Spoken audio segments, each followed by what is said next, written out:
Hi hello welcome to iDream media. నేను మీ విజయ్. ప్రస్తుతం మనం పులివెందుల అంటే గుర్తుకొచ్చేది సతీష్ రెడ్డి గారు, వైఎస్ జగన్మోహన్ రెడ్డి గారు. వైఎస్ జగన్మోహన్ రెడ్డి గారికి గతంలో ప్రత్యర్థిగా నిలబడే వ్యక్తి ఎవర్రా అంటే సతీష్ రెడ్డి. ఇప్పుడు ఇద్దరు ఒకటయ్యారు. రాబోయే రోజుల్లో వారి అడుగుజాడలు ఏ విధంగా ఉండబోతున్నాయి, వారితో ప్రయాణం ఎలా ఉండబోతుంది అనేది వారి మాటల్లో అడిగి తెలుసుకుందాం. సార్ నమస్తే అండి. సార్, గత 2-3 రోజుల నుండి మీరు వైఎస్ఆర్సీపీ శ్రేణులతో కలిసి ముందుకెళ్తున్నారు. అంటే గతంలో మీరు ఒక 4 సంవత్సరాల నుండి కాముగా ఉండిపోయారు. 4 సంవత్సరాలకు ముందు అంటే 2019లో పోటీలో నిలబడ్డారు. నిలబడిన తర్వాత 1 ఇయర్ వరకు ఉండి టీడీపీలో, తర్వాత మళ్ళీ మీరు కామ్ అయిపోయారు. ఒక 3 ఇయర్స్ నుంచి మళ్ళీ 4 ఇయర్స్ అయింది. ఆ 4 ఇయర్స్ మీ నిశ్శబ్దానికి కారణం చెప్పగలరా?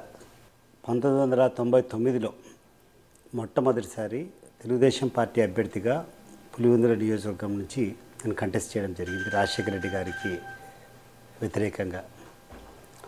1999 మొదలుకొని 5 సార్వత్రిక ఎన్నికలు, 99, 2004, 2009, 2014, 2019 5 సార్వత్రిక ఎన్నికలు కూడా తెలుగుదేశం పార్టీ అభ్యర్థిగా వైఎస్ రాజశేఖర రెడ్డి కుటుంబానికి వ్యతిరేకంగా నేను నిలబడ్డాను.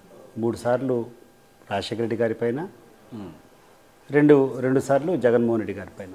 2014 నుంచి చంద్రబాబు నాయుడు గారికి నాకు కొంచెం డిఫరెన్సెస్ స్టార్ట్ అయినాయి. అంటే ఆయన యొక్క వ్యవహార శైలిలో నాకు డిఫరెన్సెస్ అనేది, కానీ ఆయనకి ఎందుకో నా మీద సదభిప్రాయం అనేది లేదనేది నాకు అర్థమవుతూ వచ్చింది. 2014 నుంచి, 2019 కాదు, 2014 నుంచి కూడా నాకు అక్కడక్కడ సంకేతాలు, అంతకుముందు ఉన్నటువంటి చంద్రబాబు నాయుడు గారు కాదు, అంతకుముందు ఉన్నటువంటి సాన్నిధ్యం కానీ, అంతకుముందు ఉన్నటువంటి అభిమానం కానీ నా మీద కొంచెం కొరవడుతూ వచ్చింది. నేను 2-3 సందర్భాలలో తెలుగుదేశం పార్టీ జిల్లా మీటింగ్లో కూడా ఆయన దృష్టికి తీసుకుని పోయినా. మీరు ఇంతకుముందు నా మీద చూపిస్తున్నటువంటి పద్ధతి కానీ, రాను ఈరోజు జరుగుతున్నట్టు కానీ ఏదో కొంచెం డిఫరెన్స్ కనపడతా ఉంది సార్. నేనేమైనా పొరపాటు చేసినట్టే, నేనేమైనా తప్పు చేసినట్టే మీరు క్లారిటీ తీసుకోండి. మీరు అడిగినటువంటి ప్రతి ఒక్క దానికి నేను సమాధానం ఇస్తాను. కానీ మనసులో ఏదో పెట్టుకొని మీరు కొంచెం నా పట్ల వ్యవహారం సరిగ్గా లేదని చెప్పి నేను ఆయన దృష్టి తీసుకుని రావడం, ఆయన లైట్గా లేదమ్మా నువ్వు ఎట్లా ఎందుకు అనుకుంటావు, నువ్వు ఊరికి అనవసరంగా సెన్సిటివ్ ఫీల్ అవుతున్నావు అన్నట్టు చెప్పడం, అట్లే జరిగిపోతూ వచ్చింది. 2019 ఎలక్షన్లో కూడా పోటీ అయిపోయింది. అయిపోయిన తర్వాత కొంతమంది సన్నిహితులతో మారిగేటప్పుడు చంద్రబాబు నాయుడు గారి దిగినటువంటి కొన్ని డిస్కషన్స్ నా దృష్టికి వచ్చాయి, మీ గురించి దృష్టికి వచ్చాయి మా సన్నిహితుల ద్వారా. 2019లో టికెట్ ఇచ్చే ముందు అంతర్గతంగా మాట్లాడేటప్పుడు దాదాపు ఈ 5 పర్యాయాలు కూడా నేను ఎప్పుడు ఆయన అడగాల్సినటువంటి పరిస్థితి కానీ, నేను అడిగినటువంటి దాఖలాలు కానీ లేవు. ఆయన కూడా వేరే ఆలోచన లేకుండా డైరెక్ట్గా బీఫామ్ పంపించేవాడు. ఈసారి ఆదినారాయణ రెడ్డి గారిని ఎంపీగా ఖరారు చేయడం, తర్వాత అసెంబ్లీలో ఎవరికెవరు పెట్టాలని చెప్పి చర్చ జరిగినప్పుడు నా పేరు ప్రస్తావిస్తానే లేదమ్మా వేరే ఆల్టర్నేటివ్ చూడండి, ఆయన లాలుచి పడిపోతే మళ్ళీ మనం ఇబ్బంది పడతాం అనేటువంటి మాట ఆయన చెప్పాడనేది నా దృష్టికి వచ్చింది. దానికంటే ముందు అంటే 2019లో ఈ ఎలక్షన్లో జరిగినటువంటి మాట, కానీ దానికంటే ముందు కూడా ఒకటిన్నర సంవత్సరం క్రిందట లోకేష్ పార్టీ జనరల్ సెక్రటరీగా జిల్లా పర్యటనకు వచ్చినప్పుడు ఒక రివ్యూ జరిగేటప్పుడు కూడా ఏదో విషయం నేను మాట్లాడబోయేటప్పుడు లాలుచిపడే వాళ్ళందరూ మాట్లాడతారు కూర్చోండి అన్నాడు. ఆ రోజు నేను తీవ్రంగా ఫైర్ అయినా. పక్కన కూర్చొని ఏం మాట్లాడుతున్నారు, ఏమున్న సమస్య అని. అక్కడ నుండి పెద్ద మనుషులంతా దాన్ని అంచివేయడం లేదు తెలియదు అనుకోవడం, సరే అంతటితో సర్దుమనిపోయింది. సో నాకు 2019లో ఎప్పుడైతే ఎలక్షన్ అయిపోయిన తర్వాత నా దృష్టికి ఈ విషయం వచ్చిందో, వీళ్ళ కుటుంబంలోని వీళ్ళకి ఎందుకో నా మీద ఏదో జరిగింది, ఏదో ఆలోచన ఉంది. సో నేను అటువంటి పరిస్థితుల్లో వాళ్ళ మనసులో నేను కాంప్రమైజ్ అయినాను, నేను లాలుచిపడినటువంటి అభిప్రాయం ఉండేటప్పుడు ఈ యొక్క మహాభారాన్ని అంతా మోసాల్సినటువంటి అవసరం లేదని చెప్పి 2019 నా దృష్టికి వచ్చిన తర్వాత 2020లో నిర్ణయం తీసుకొని జరిగింది, రాజీనామా చేయడం జరిగింది పార్టీకి. రాజీనామా చేసిన తర్వాత తెలుగుదేశం పార్టీలో ఒకటి ఒక అదృష్టమో లేకుంటే ఒక దురదృష్టమో నాకు తెలియదు కానీ తెలుగుదేశం పార్టీలో అనేక మంది అభిమానులు ఉన్నారు. తెలుగుదేశం పార్టీ అంటే ప్రాణం ఇచ్చే వాళ్ళు ఎంతమంది ఉన్నారు. తెలుగుదేశం పార్టీని అభిమానించే ప్రతి ఒక్కరి గుండెల్లో నాకు ఒక స్థానం ఉంది. రాష్ట్ర వ్యాప్తంగా ఎవరెవరైతే తెలుగుదేశం పార్టీని అభిమానిస్తారో వాళ్ళందరి గుండెల్లో కూడా నాకు ఒక ప్రత్యేక స్థానం ఉంది. అందరూ నన్ను అభిమానిస్తారు. ఇక్కడటువంటి నాయకులు కానీ ఎవరైనా కూడా అంటే నేను చేసేటువంటి కార్యక్రమాలు, నేను తీసుకునేటువంటి రిస్క్, నేను చేసేటువంటి పోరాటం ఫలితంగా నాకు అనేక మంది అభిమానులు తెలుగుదేశం పార్టీలో ఉన్నారు. అనేక మంది కాదు, 99%. బట్ ఎవరికి అవసరమవుతున్నాం వాళ్ళ మనసులో ఎవరో సక్సెస్ఫుల్గా నా మీద విషబీజం నాటడం జరిగింది. దాన్ని వాళ్ళు రాజీనామా చేసిన తర్వాత కూడా స్పష్టంగా అనేక మంది తెలుగుదేశం పార్టీ నాయకులు నా దగ్గరికి వచ్చినప్పుడు నేను రాజీనామా చేసిన దానికి కారణం ఏంది, దానికి వాళ్ళు ఏం సంజాయిషి చెప్తారు, ఇవన్నీ నా దృష్టికి వచ్చాయని ఒక ఐదారు సందర్భాలు 5-6 కథలు చెప్పేసి దీనికి ఆయన ఏం చెప్తాడు, పార్టీలోకి వచ్చేది ముఖ్యం కాదు, దీనికి ఆయన ఏం చెప్తాడు, సంతృప్తికరమైనటువంటి జవాబు లేకుంటే పొరపాటు జరిగిందా. ఇప్పుడు ఒక విషయం పొరపాటు, ఇప్పుడు ప్రతి ఒక్క రోజు నేను బ్యాలెన్స్గా ఉండాల్సిన అవసరం లేదు. ఒకరోజు నా నాలుక స్లిప్ అయిపోయో లేకుంటే ఎవరైనా పక్క వ్యక్తి చెప్పినప్పుడు ఆ ప్రభావం మీద వేరే ఆలోచన ఉండొచ్చు. కానీ 2 రోజుల తర్వాత మళ్ళీ రియలైజ్ కావచ్చు, దాని తర్వాత దానికి మళ్ళీ కౌంటర్ ఇవ్వచ్చు. సో అటువంటిది ఏమన్నా ఉంటే పొరపాటు ఆయన జరిగింటే లేదులేమా అది పట్టించుకోవద్దు, ఏదో తొందరపాటు జరిగింది, అవన్నీ మనసులో పెట్టుకోవద్దు అని చెప్పి ఒకసారి మళ్ళీ ఆహ్వానించినా అది వేరే కథ. లేదు నువ్వు ఇదే చేసినావని చెప్పి ఆయన ప్రూవ్ చేసినా కూడా అది వేరే కథ. ఈరోజు 4 సంవత్సరాల తర్వాత మొట్టమొదటిసారి టీవీ ముందరికి వస్తున్నా. 4 సంవత్సరాలు ఇంతవరకు ఎవరి దగ్గరికి రాలేదు. This is the first interview after 4 years. ఈరోజు మళ్ళీ ఒకసారి కోరుతా ఉన్నా నేను, చంద్రబాబు నాయుడు గారు, లోకేష్ గారు 2020 వరకు మీ పార్టీలో ఉన్నంత వరకు ఒక వెంట్రుకు వాసంతా ఒక వీసమెత్తు నేను వైఎస్ఆర్ కాంగ్రెస్ పార్టీతో కానీ రాజశేఖర రెడ్డి కుటుంబంతో కానీ లాలూచిబడి తెలుగుదేశం పార్టీకి వ్యతిరేకంగా నేను 1% పని చేశానటువంటి మీరు ఆధారాలు తీసుకొని వస్తే బేషరతుగా నేను క్షమాపణ చెప్పి మీ కాళ్ళ దగ్గర వచ్చి నేను ఉంటాను. కాబట్టి మీరు ఆలోచన చేసేది తప్పు. మీకోసం నేను ప్రాణత్యాగానికి రెడీ అయినా, మీకోసం నా కుటుంబం అంతా కూడా బలవుతుందంటే కూడా దానికి సిద్ధపడి నేను పోరాటం చేశాను. మీకోసం ఇల్లు కట్టేటప్పుడు ఏ రకంగా అయితే ఇటుక పెడతారో ఏమీ లేనటువంటి సదరమైనటువంటి జాగాలో తెలుగుదేశం పార్టీ అనేటువంటి ఒక ఇంటిని నిర్మాణం చేశాను. అన్ని కష్టాలు పడ్డా, అన్ని ఇబ్బందులు పడ్డా, నేను పడని ఇబ్బందులు అంటూ లేదు. అయినా మీరు ఈ రకంగా నా పట్ల ఆలోచన చేయడం కరెక్ట్ కాదు.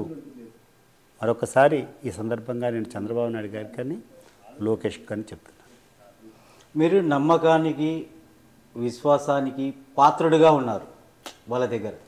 అటువంటి వ్యక్తి మీద వాళ్ళు ఎందుకు అంత దూరం పెట్టాల్సి వచ్చింది? బహుశా తెలుగుదేశం పార్టీలో 2014 అధికారం వచ్చినప్పటికీ ప్రజల్లో అందరిలో కూడా ఎక్కడ చూసినా తెలుగుదేశం పార్టీ అభిమానులు కానీ సామాన్య ప్రజల్లో ఎక్కడ చూసినా కూడా ఒక మంచి ఎలివేషన్ నాకు వస్తుంది.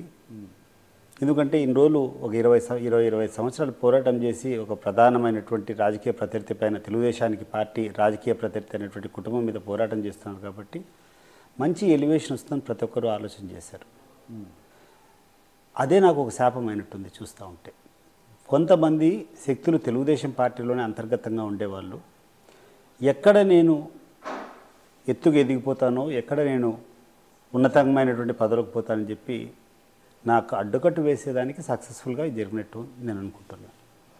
ఇప్పుడు సతీష్ రెడ్డి గారు ఇష్టపూర్వకంగా వచ్చారా లేకుంటే లాలూచి పడి ఏదైనా విషయాలు జరిగి వచ్చారా?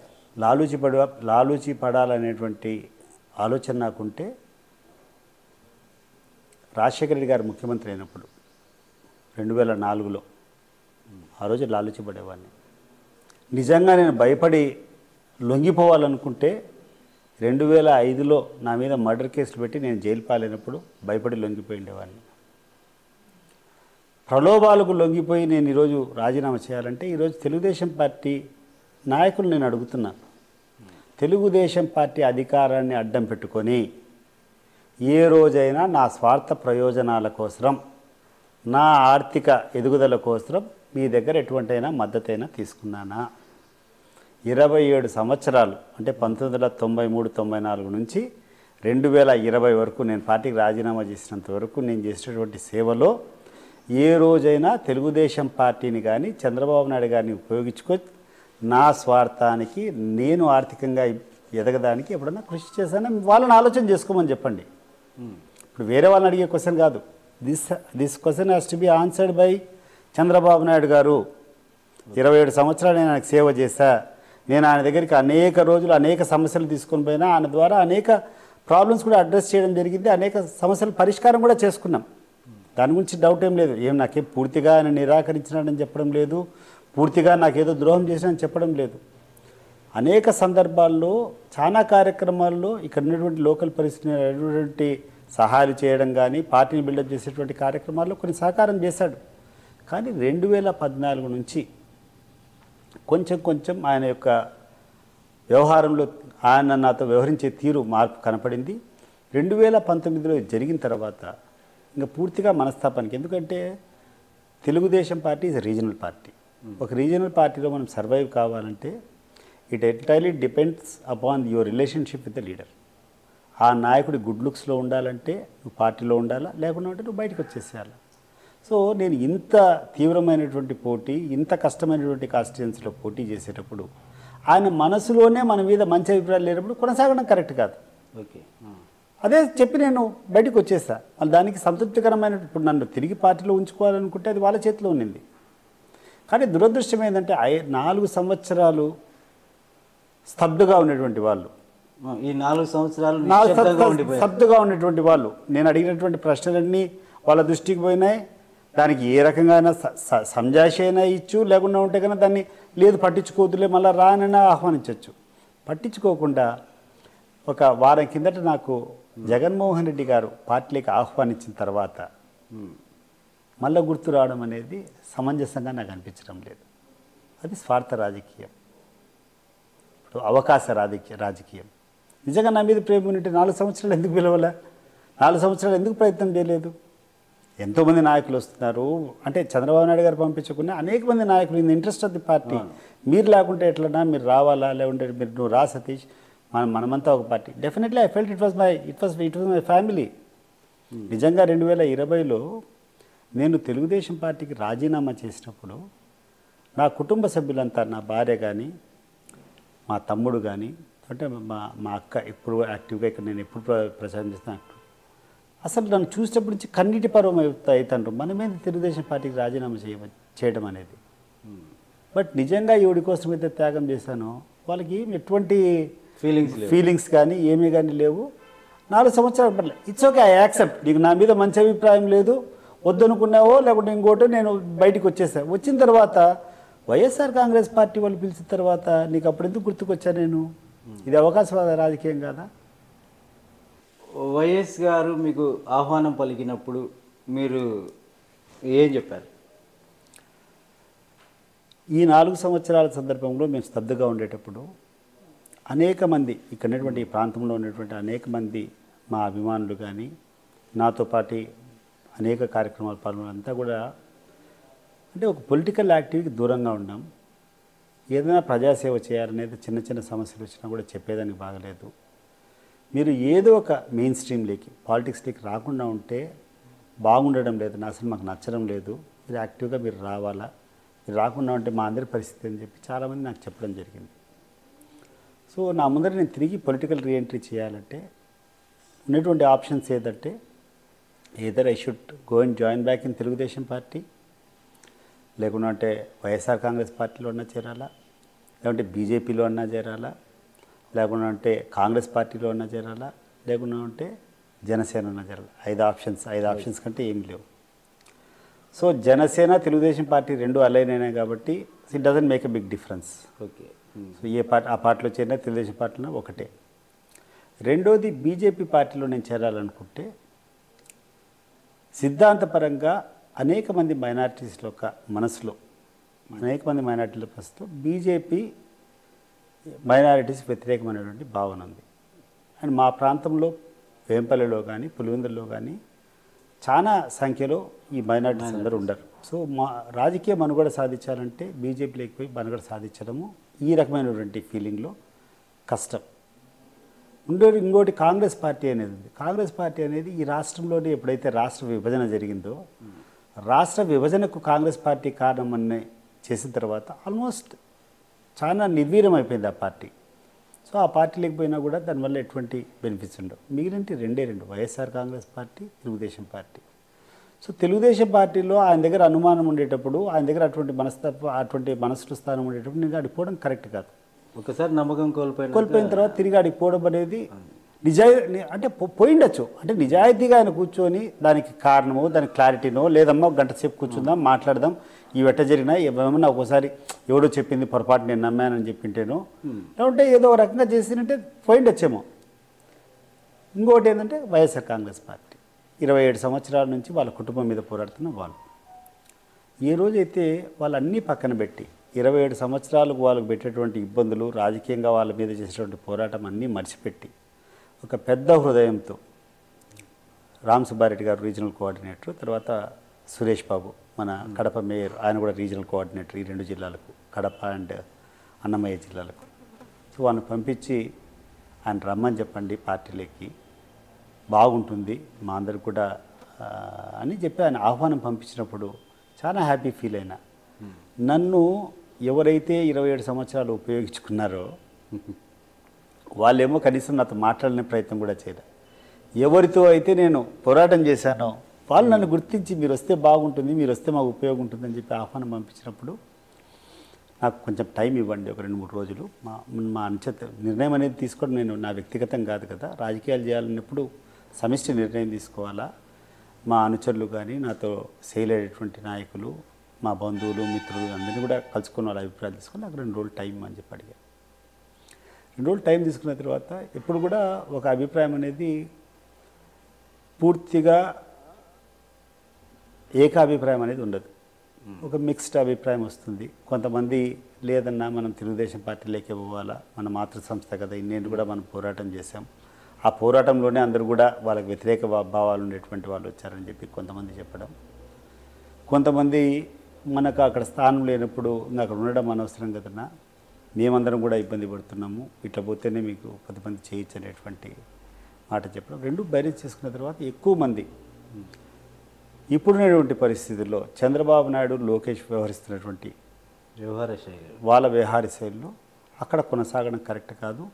ఈయన ఆహ్వానం చేసేటప్పుడు తెలుగుదేశం పార్టీని గురించి ఆలోచన చేయకుండా వైఎస్ఆర్ కాంగ్రెస్ పార్టీలో చేరడమే మంచిదనేటువంటి ఒక మెజారిటీ అభిప్రాయం నాకు వచ్చినప్పుడు సరే అని చెప్పి సంసిద్ధత వ్యక్తం చేసి అందరికీ ఒక 5-6 వేల మంది మా అభిమానులు మా వాళ్ళందరితో కూర్చొని ఆత్మీయ సమావేశం పెట్టుకోవడం, ఆ సమావేశంలో నిర్ణయం తీసుకొని అనౌన్స్ చేయడం జరిగింది.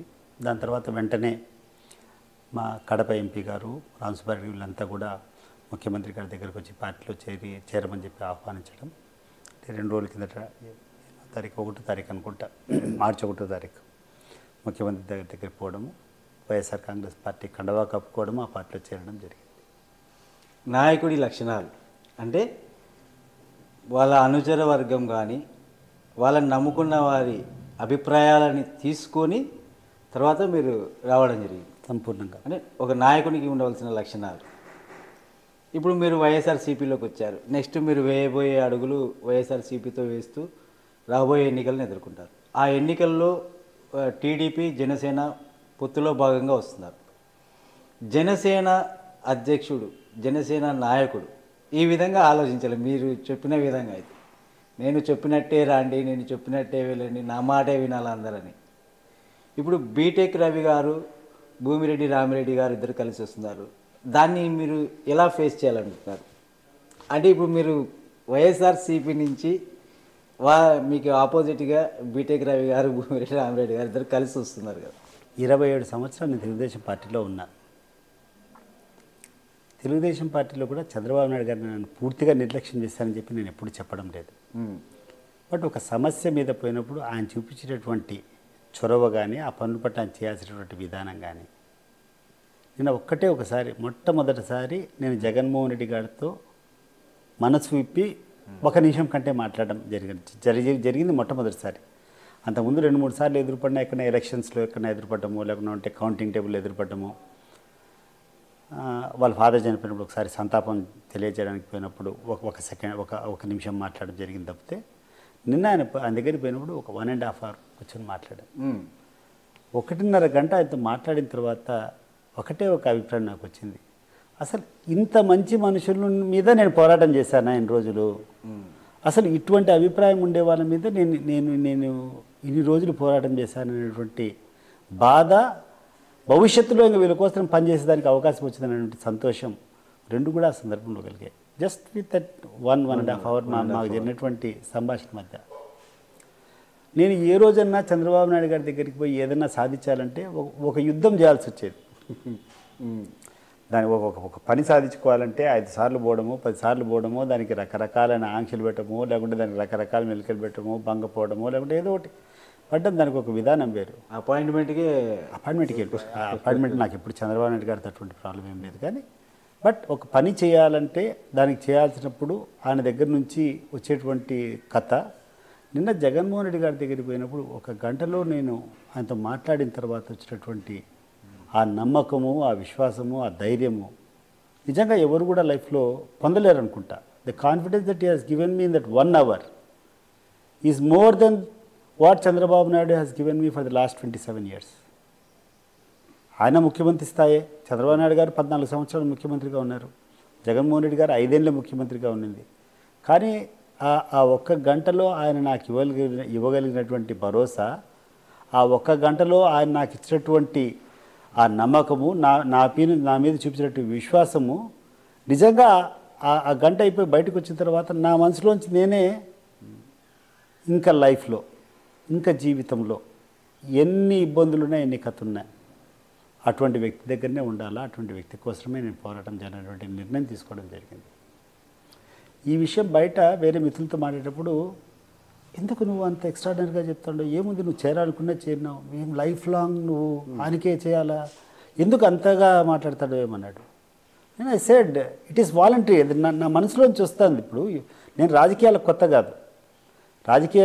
రాజకీయాలు చాలా ఉన్నతమైన వ్యక్తులతో నేను చాలామంది నాకు పరిచయం, ఎంతోమందితో ఎన్నో సందర్భాల్లో పోయినా మాట్లాడే చూస్తాను. కానీ ఈ 1 గంట కాలంలోనే that was the impression that Jaganmohan Reddy has given me. ఈ 1 గంటన్నర సేపు ఆయనతో మాట్లాడిన తర్వాత మనిషి పట్ల ప్రేమ అంటే ఎట్లుంటుంది, ఒక సమస్యను పరిష్కారం చేయాలంటే ఏ రకంగా ఉండాలా, ఒక మనిషి యొక్క విశ్వాసం చూరగొనాలంటే ఏం చేయాలా, ఈ 1 గంటలోనే చూసా. నేను ఆయన అడగడం ఒకటి ఈ సందర్భంలో ఒకటి చెప్పాలనుకుంటున్నాను. నేను 1 గంటన్నర సందర్భంలో మాట్లాడినప్పుడు ఆయన ఇచ్చిన క్లారిటీ. ఇప్పుడు ఏ వ్యక్తి అయినా కూడా మొట్టమొదట ఉండాల్సింది క్లారిటీ ఇన్ యువర్ థాట్స్. మీరు వస్తున్నారు లోకల్గా, నాకు అనేక సందర్భంగా మా ఫాదర్ ఉండేటప్పటి నుంచి ఉండేటువంటి వాళ్ళు ఉన్నారు. దయచేసి వాళ్ళతో చిన్న చిన్న విషయాలకు మీరు కాన్ఫ్లిక్ట్ కావద్దండి. ఓకే, ఆయన చెప్పినటువంటి మాట. సో నువ్వు ఏమైనా చేస్తాను చెప్పలే, కాన్ఫ్లిక్ట్ దయచేసి పెట్టుకోవద్దండి. చిన్నవన్నీ వాళ్ళు ఏమన్నా ఆ స్థాయిలో ఉంటారో వదిలిపెట్టేసేయండి. మనం ఒక వైడర్ యాంగిల్లో, ఒక పెద్ద స్థాయిలో కూర్చొని ఆలోచన చేస్తాం అని చెప్పినప్పుడు నేను నాకు చిన్న అనేది కాదు సార్, మేము పని చేస్తాము. మేము పని చేసేటప్పుడు మా వెంట నేను ఒక్కరిని కాదు కదా, నా వెంట అనేక మంది ఇంతకుముందు నాతో పాటు అనుసరించినటువంటి వాళ్ళందరూ కూడా తీసుకొని రావాలి కదా. తీసుకొని వచ్చినప్పుడు వాళ్ళకి అన్యాయం జరగకూడదు కదా అన్న వాటంటానే. అదెందుకు, నేను ముఖ్యమంత్రి, నేను చేరాకుంటే ఇంకెవరు చేస్తారు ఇది అని వెంటనే ఆయన బెల్ కొట్టి ఆయనకున్నటువంటి 3 ముఖ్యమైనటువంటి కార్యదర్శులు పిలవడం జరిగింది. మన ధనుంజయ రెడ్డి గారిని, కృష్ణమోహన్ రెడ్డి గారిని, తర్వాత కేఎన్ఆర్ అని. నాకు రాజకీయాలతో, పొలిటీషియన్స్తో, మిగతా ఉన్నటువంటి అధికారులంతా కూడా పైన ఏదో అడ్మినిస్ట్రేషను లేకుంటే వేరే తెర వెనుక కార్యక్రమాలు చేస్తారేమో, కానీ పబ్లిక్కు, లీడర్స్కు సంబంధము ప్లస్ నాకు సంబంధం ఉండేది వీళ్ళు 3. These are the bridges. Dhanunjaya Reddy garu పలానా కార్యక్రమాలు చేస్తారు, మన కృష్ణమోహన్ రెడ్డి గారు పలానా చేస్తారు, కేఎన్ఆర్ పలానా చేస్తారు. మీరు సతీష్ రెడ్డి గారి నెంబర్ తీసుకోండి, సతీష్ రెడ్డి గారి నెంబర్ ఆయనకి ఇవ్వండి. మీకు ఏ సందర్భంలో చేసినా పలానోళ్ళకి ఈ టైం వరకు వీళ్ళు అందుబాటులో ఉంటారు. ఆయన చెప్పినటువంటి క్లారిటీ చూసిన తర్వాత, ఆ ఔదార్యం చూసిన తర్వాత ఇంకా వేరే రకంగా ఆలోచన చేయాల్సినటువంటి అవసరం ఏముంది అంటున్నా.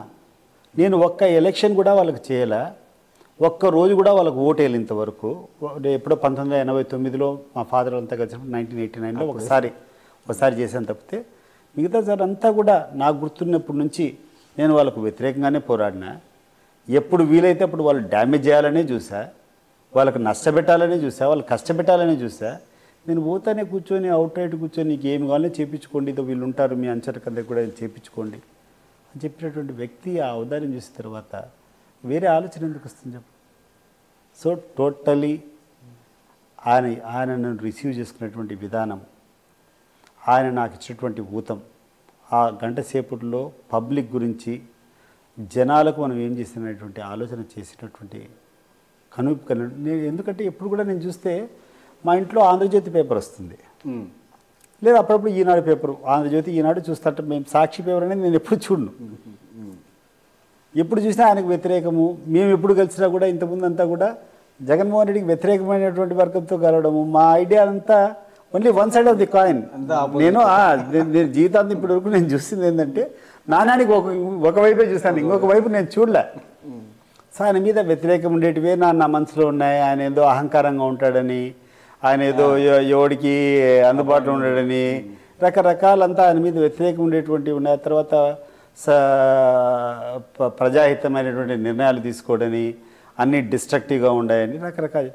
బట్ ఆయన దగ్గర పోయింది ఆ గంటన్నర జరిగేటప్పుడు ఈ జరిగేటువంటి వెల్ఫేర్ స్కీమ్స్ అవన్నీ కూడా మాట్లాడినప్పుడు అప్పుడు నాకు మైండ్లోకి వచ్చినాయి. అవును కదా, ఇప్పుడు ఎవడో కూర్చొని మా ఊర్లో రోడ్లు లేవు, మా పంచాయతీరాజ్లో మా ఊర్లో ఒక రోడ్ వేలా, లేకపోతే ఆర్ఎన్బి రోడ్ గుంతలు చూడు, ఎక్కడ ఏమైనా డెవలప్మెంట్ జరిగిందా, ఎక్కడైనా ఏమైనా పనులు జరిగినాయా అన్నీ మాట్లాడము, అవే మా మనసులో ఉన్నాయి. బట్ వన్ సైడ్ ఆయన దగ్గర పోయిన తర్వాత ఆయన చెప్పిన తర్వాత ఒకసారి ఆలోచన చేసుకున్నాను నేను. తర్వాత బయటకు వచ్చిన తర్వాత కూడా అంతే కదా, బటన్ నొక్కితే కొన్ని కోట్ల మందికి ఒకటేసారి డబ్బులు పోయినాయి. తర్వాత నేను గ్రామాల్లోకి వచ్చి నేను విచారించుకున్న తర్వాత ప్రతి ఒక్క కుటుంబానికి ప్రతి ఒక్క వ్యక్తికి ఈ యొక్క సంక్షేమ అభివృద్ధి ఫలాలు పోయినాయి. నాకు ఎప్పుడూ చిన్నప్పుడు గుర్తు, రాజీవ్ గాంధీ ప్రధానమంత్రిగా ఉండేటప్పుడు ఒక ఇంటర్వ్యూలో ఆయన చెప్పాడు, మేము ప్రభుత్వ పరంగా పేదవాళ్ళకు కానీ ఎవరికైనా సంక్షేమ పథకాలు చేయాలని చెప్పి మేము ప్రారంభించినప్పుడు 100% మాత్రమే వాళ్ళకు చేరుతూ ఉంది. ఎవరైతే డెసిగ్నేటెడ్ పర్సన్స్ ఉండారో, ఎవరైతే ఈ సంక్షేమ పథకాలకు లబ్ధిదారు ఉండారో వాళ్ళకు మేము 100 రూపాయలు మా ప్రభుత్వం నుంచి విడుదల చేస్తే వాళ్ళకి చేరేది 7% మాత్రమే అని చెప్పి నేను ఎప్పుడో చిన్నప్పుడు రాజీవ్ గాంధీ చెప్పినటువంటి ఇంటర్వ్యూలు నాకు బాగా గుర్తు. కానీ ఈరోజు చూడండి, 100కి 100 రూపాయలు ఒక బటన్ నొక్కితే ఎక్కడికైనా దుర్వినియోగం అవుతా ఉందా? ఎక్కడా లేదు. ఆ తర్వాత సావుకారులు, కోటీశ్వరులు రోడ్డు చిన్న పక్కన పెట్టిన తర్వాత గ్రామాల్లో సచివాలయాలు ఎవరికన్నా వచ్చింది ఆ ఆలోచన? 50 మంది వ్యక్తులకు ఒక వాలంటీర్, వాళ్ళ కష్టాలేంది, వాళ్ళ అవసరాలేంది, వాళ్ళ ఇబ్బందులు ఏంది చూసేదానికి ఒక వాలంటీరు. ప్రతి గ్రామంలో ఒక సచివాలయం, ఒక 20-30 మంది ప్రభుత్వం తరపున అధికారులు ఇవన్నీ సాల్వ్ చేసేదానికి. అండ్ ఎక్కడే కానీ 0% డిస్క్రిపెన్సీ, తన మన నువ్వు నేను అనే తేడా లేకుండా బ్లాంకెట్గా ఒకటి అర్హత ఉన్నటువంటి ప్రతి ఒక్కరికి సంక్షేమ పథకాలు వెళ్ళిపోవడం. ఒకటోది ఇది వస్తుందా, ఉదయం సూర్యుడు ఇంకా వెళ్ళకముందే ప్రతి ఒక్కరికి పెన్షన్లు వెళ్ళిపోతున్నాయి. బట్ మా వేంపల్లి చాలా పెద్ద గ్రామం. వేంపల్లిలో మా తమ్ముడు సర్పంచ్గా ఉన్నాడు. ఆల్మోస్ట్ 3000 మంది బెనిఫిషరీస్ ఉన్నారు, పెన్షనర్స్. సో వాళ్ళు పెన్షన్ ఇవ్వాలంటే 2 రోజులు 3 రోజులు పట్టేది. ఎందుకంటే ప్రతి ఒక్కరికి తీసుకొని పోవడము, ఆ వేలుముద్ర వేసుకోవడము. సో ఈ లోపల ఆ ముసలి వాళ్ళంతా ఆ పంచాయతీ బోర్డు ఆఫీస్ దగ్గర పాపం నానా ఇబ్బందులు పడుకుంటా వాళ్ళు 2 రోజులు 3 రోజులు వెయిట్ చేసి డబ్బులు తీసుకునేవాళ్ళు. ఈరోజు ఎవడు ఎక్కడికి పోవాల్సిన అవసరం లేదు. వాళ్ళ ఇంటి దగ్గరికి పోయి వాలంటీరు సూర్యుడు ఉదయించే లోపల 1వ తారీఖు పోతానే వాళ్ళకి పెన్షన్ వాళ్ళ చేతిలో పెడతానంటే ఇంతకంటే గొప్ప ఫీలింగ్ ఎవరు ఇవ్వగలుగుతారు? రేషన్ ఉంది. ఇంతకుముందు రేషన్ షాపుల్లో వాడు ఇస్తాడో ఇయ్యాడో, టైం అయిపోయిందని చెప్పి ఎగరగొట్టడం ఇవన్నీ జరుగుతున్నాయి. ఇప్పుడు వాళ్ళే తీసుకుని వచ్చి ఇంటి దగ్గరకు వచ్చి ఇచ్చిపోతుంటారు. మూడవది వ్యవసాయదారులకు కూడా ఇప్పుడు ఏమైనా ఇంతకుముందు ఇన్పుట్ సబ్సిడీలు ఏమైనా రావాలా, లేకుంటే విత్తనాలు కావాలా, ఫర్టిలైజర్స్ కావాలా, అప్లై చేస్తే రోడ్ల మీద కూర్చొని అది పెద్ద క్యూ, దానికి మళ్ళీ పోలీసు బందోబస్తు అనేక సందర్భాలు చూసాం. ఆ స్టాక్ వచ్చిందంటే వందల మంది, వేల మంది రైతులందరూ రోడ్ల మీద కూర్చొని నిలబడుకొని ఆ ఇచ్చేటువంటి ఫర్టిలైజర్స్ కానీ, ఆ ఇచ్చేటువంటి సబ్సిడీ విత్తనాలు కానీ తీసుకొని పోయేటువంటి సందర్భాలు ఆ కళ్ళ ముందర ఉండేటి మనటి వరకు. కానీ ఈరోజు ఎక్కడన్నా రోడ్డు మీద రైతు వచ్చి కూర్చోండి అవసరం ఉందా? రైతు భరోసా కేంద్రాలు పోతే ఎవరెవడైతే రిజిస్టర్ చేస్తారో కావాలంటారో వాళ్ళకి డోర్ డెలివరీ జరుగుతుంటాయి. ఇవన్నీ డిస్కషన్ చేశారు. ఇవన్నీ జరుగుతే డిస్కషన్ కాదు, నేను కూడా ఇది జరుగుతున్నాయి అంటే ఆయన ఒకటే చెప్పాడు. మరీ డీటెయిల్గా పోయినా డీటెయిల్గా నేను గమనించింది ఆయన దగ్గర డిస్కషన్ చేసినప్పుడు ఒకటి, నేను ఐఎమ్ వెరీ హ్యాపీ, నేను 5 సంవత్సరాల్లో చాలా మంచి పాలన ఇవ్వగలిగిన, ప్రతి ఒక్కరికి నేను అందుబాటులోకి పోగలిగిన, ప్రతి ఒక్కరికి నేను చేయగలిగిన I'm the most happiest person and ఆరాంగా మళ్ళీ నేను గెలిపిస్తాననేటువంటి నమ్మకం అని చూపించినప్పుడు బయటకు వచ్చిన తర్వాత విచారిస్తే ఈ 2-3 డేస్లో కరెక్టే కదా అనిపిస్తుంది. ఈరోజు నేను నా ఇంట్లో కూర్చొని ఉంటే నేను ఒక క్యాబినెట్ ర్యాంక్ నాకు పదవి, నేను డిప్యూటీ చైర్మన్ అయినప్పుడు కూడా నాకు లభించలేదు ఇంత స్పందన. ఈరోజు నేను ఏమీ చేయలేదు. నేను ఊరికి జగన్మోహన్ రెడ్డి గారికి కలిసి వేంపల్లికి వచ్చి నా ఇంట్లో కూర్చుంటే మీరు చూస్తారు పెళ్ళవుతున్న ఆల్మోస్ట్ నీకు ఆ షాలుకి చూస్తే ఒక బట్టలంగడి పెట్టచ్చు. నిరంతరం వందల మంది వచ్చి మంచి పని చేసినామన్నా, మేమందరం కూడా ఉంటామన్నా అంటే పాతగా ఉన్నటువంటి కాంగ్రెస్ వైఎస్ఆర్ పార్టీ వాళ్ళు కాకుండా నాతో అనుసరించినటువంటి అనేక మంది కూడా ఈరోజు వచ్చి మంచి నిర్ణయం తీసుకున్నాం, మేమంతా కూడా నీతో పాటు వస్తామని చెప్పి అభినందనలు తెలపడం. ఇవన్నీ చూస్తాను డెఫినెట్గా ఆయనకు ప్రజల్లో ఆమోదం ఉంది కదా. ధైర్యం ఇచ్చారు అంటున్నారు, అంటే ఎటువంటి ధైర్యాన్ని ఇచ్చారు? ఏ అవసరం ఉన్నా, న్యాయమైనది ఏమున్నా కూడా మీరు డైరెక్ట్గా నాకు కూడా చెప్పాల్సిన అవసరం లేదు. ఈ ముగ్గురికి వీళ్ళ ఫోన్ నెంబర్ మీరు తీసుకోండి, చెప్పండి, నేను చేసేస్తానని చెప్పాడు. ఇంకేం కావాలి అంతకంటే? ఇప్పుడు మీకు అందరికీ తెలుసు, ఒక అధికారులకు ఎవరికైనా సందేహం పోవాలంటే ఎవరి దగ్గర నుంచి పోవాలా అనేటువంటి ప్రిన్సిపల్ సెక్రటరీ ధనంజయ రెడ్డి దగ్గరికి పోవాలి. అవుట్ రైట్ పిలిచి నేను మళ్ళీ చెప్పాల్సిన అవసరం లేదా అని చెప్పి చేయండి అని చెప్పడము, అంతకంటే ఏం నమ్మకం పోవాలా? కేఎన్ఆర్ని పిలిచి ఎప్పుడు సతీష్ రెడ్డి ఫోన్ చేసినా కూడా అపాయింట్మెంట్ ఫిక్స్ చేయండి అని చెప్పడం, ఇంకేం కావాలి అంతకంటే ధైర్యం? కృష్ణమోహన్ రెడ్డి గారు పిలుచుకొని ఎప్పుడన్నా ఏమన్నా అవసరం చూడండి అని చెప్పడం. సార్ ఒక విషయం చెప్పండి, మీరు అంటే గత ఒక 30 సంవత్సరాల నుంచి రాజకీయాల్లోనే, అక్కడి నుంచి మీ ప్రయాణం అంతా అదే, అంటే వేరే ప్రయాణం లేకుండా ఒకటే ప్రయాణమే, ఒకటే చూసా నేను, ఒకటే రోడ్డే, ఒకటే నాణ్యానికి ఒకటే వైపు చూసా నేను, తెలుగుదేశం పార్టీనే చూసా. అంటే అప్పటి పరిపాలనకి ఇప్పుడు జగన్మోహన్ రెడ్డి చేస్తున్నటువంటి దానికి అంటే ఎంత వ్యత్యాసం ఉందంటారు? ఈరోజు మీరు చూడండి, గడిచిన 7-8 నెలల నుంచి నేను గమనిస్తాను తేడా. మీరు అడిగారు కాబట్టి చెప్తున్నా. ఈరోజు పార్టీ అవసరం ఉంది. ఈరోజు నువ్వు పార్టీని అభ్యర్థులు నిలబెట్టావు, వాళ్ళకి ఫండ్ చేయాలా? నువ్వు కూర్చొని ఏదో 4 రూపాయలు ఖర్చు పెట్టుకొని నేను ఉండాలి, పార్టీ నా దగ్గర ఉంది, మీరు ధైర్యంగా ముందరకు పోండి అని చెప్పి మంచి అభ్యర్థులను, కొంత క్యారెక్టర్ ఉండే వాళ్ళను, ప్రజల్లో స్థానం ఉండే వాళ్ళని చూసుకోవాలన్నా? డబ్బులు తీసుకొని రా, ఎవడు డిపాజిట్ చేస్తాడు, నువ్వు ఎంత డిపాజిట్ చేస్తావు, నువ్వు పార్టీకి ఎంత ఇస్తావు అని చెప్పేటి వాళ్ళు చూస్తారా? ఇప్పుడు ఏం జరుగుతుంది తెలుగుదేశం పార్టీలో? ఎక్కడ చూసినా డబ్బు డబ్బు డబ్బు డబ్బు తప్పితే బోడో మాట మాట్లాడేటువంటి పరిస్థితి లేదు. చంద్రబాబు నాయుడు గారు ఇట్లేరు. 2009 వరకు నేను చూశాను చంద్రబాబు నాయుడు గారితో. 2014లో కూడా గమనించిన అంత పొల్యూషన్ లేదు. కానీ ఇప్పుడు ఐ థింక్ లోకేష్ వచ్చినప్పటి నుంచి పరిస్థితులు మారిపోయినట్టున్నాయి. ఎక్కడికి దిగజారిపోయినాయంటే పార్టీ విలువలు, డబ్బే ప్రధానము, మాకు డబ్బులతోనే అన్నీ చేస్తాం, మీరు డబ్బులు ఏమి ఇస్తారు, డబ్బులు ఎంత పెడతారు అనేటువంటి దౌర్భాగ్యం ఈ తెలుగుదేశం పార్టీని ఈరోజు ఆవహించింది. నిజంగా నేను ఎప్పుడు అనుకోలే, నేను ఇన్ని సంవత్సరాలు ఉన్నటువంటి తెలుగుదేశం పార్టీ ఇంత దౌర్భాగ్యానికి ఒడగొడుతుంది, ఇంత దిగజారుతుందని నేను అనుకోలే. ఇటీవల కాలంలో నేను కొన్ని ఉదాహరణలు చెప్తా. మీరు విజయవాడకు పోండి. విజయవాడలో తెలుగుదేశం పార్టీ తరఫున కేశినేని నాని గారు గెలవడం జరిగింది. కేశినేని నాని 2 సార్లు గెలిచినాడు. అండ్ మన 2019లో గెలిచినప్పుడు ఆయన పార్లమెంట్ పరిధిలో ఉన్నటువంటి 7 సెగ్మెంట్లో 5 సెగ్మెంట్లు వైఎస్ఆర్సీపీ గెలిచింది. కేవలం 2 సెగ్మెంట్లు తెలుగుదేశం పార్టీ గెలిచింది. ఓవరాల్ 7 సెగ్మెంట్ల మీద కూడా అసెంబ్లీ అభ్యర్థులకు వచ్చినటువంటి ఓట్లు చూస్తే వైఎస్ఆర్సీపీకి తెలుగుదేశం పార్టీ కంటే 30,000 కంటే ఎక్కువ ఆధిక్యం వచ్చింది, ఏది అసెంబ్లీ పరంగా. కానీ పార్లమెంట్కి వచ్చేటప్పటికి 10,000 మెజార్టీతో కేసీఆర్ నాని గెలిచాడు. అంటే ప్రజల్లో ఆదరణ ఉండేటువంటి వ్యక్తి, లేకుంటే ప్రజల ఆదరణ లేనటువంటి వ్యక్తిగా, పార్టీకి అతీతంగా క్యారెక్టర్ ఉన్నటువంటి వ్యక్తి, ప్రజాభిప్రాయం ప్రజాబలం ఉన్నటువంటి వ్యక్తి. ఆ తర్వాత తెలుగుదేశం పార్టీ ఎవరికైనా కూడా వాళ్ళ యొక్క సేవలను గుర్తించి, పార్టీకి వాళ్ళు చేసినటువంటి కాంట్రిబ్యూషన్ గుర్తించేసి పెద్ద బహుమతి, పెద్ద రివార్డ్ ఏదైనా ఇవ్వాల్సి అనుకుంటే ద బిగ్గెస్ట్ రివార్డ్ ఈస్ ఒక రాజ్యసభ మెంబర్ ఇవ్వడం. సో రాజ్యసభ మెంబర్స్ ఎవరికెవరికి ఇచ్చింది తెలుగుదేశం పార్టీ గతంలో అధికారం ఉండేటప్పుడు?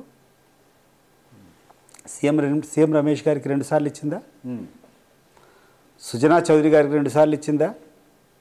టీజీ వెంకటేష్ కాంగ్రెస్లో అన్నేళ్ళు ఉండి ఊరికి 2019 ఎన్నికల్లో పోటీ చేసినందుకు వస్తానే ఇమ్మీడియట్గా అతను కూర్చొని రాజ్యసభ ఇచ్చారా? గరికపాటి మోహన్ రావుని ఫస్ట్ నుంచి తెలుగుదేశం అని ఇచ్చారా?